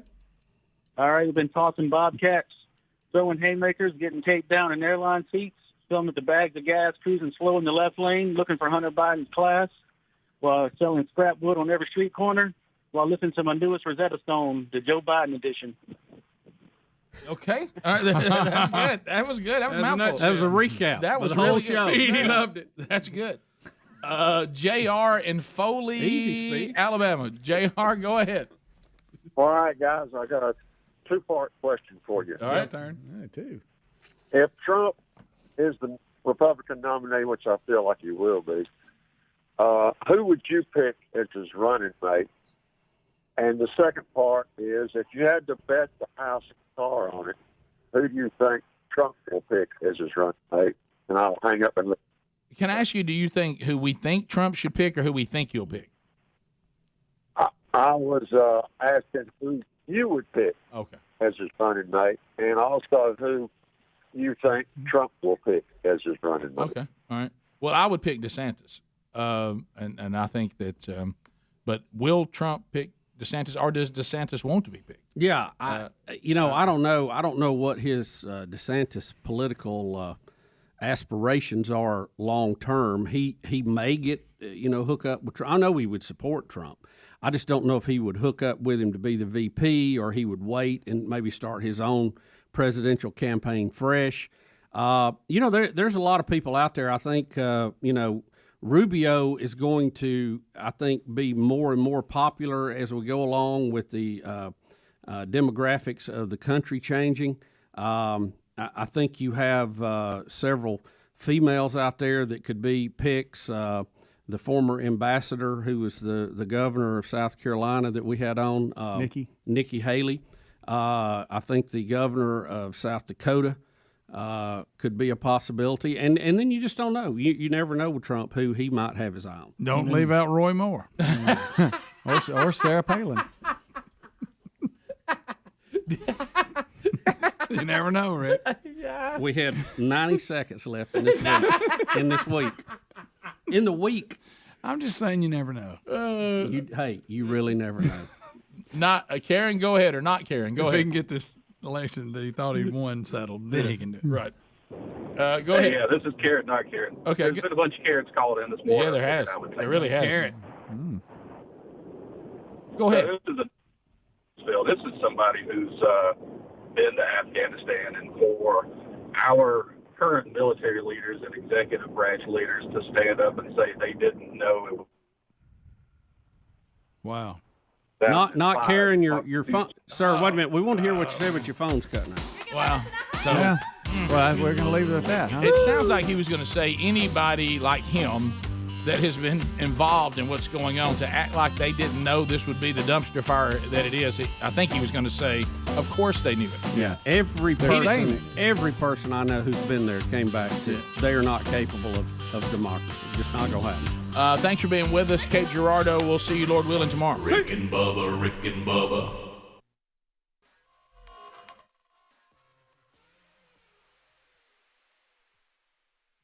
Hey, thank you for watching Rick and Bubba live on our YouTube channel. We're here live every Monday through Friday. Be sure to subscribe and hit the little bell for notifications. Rick and Bubba, Rick and Bubba.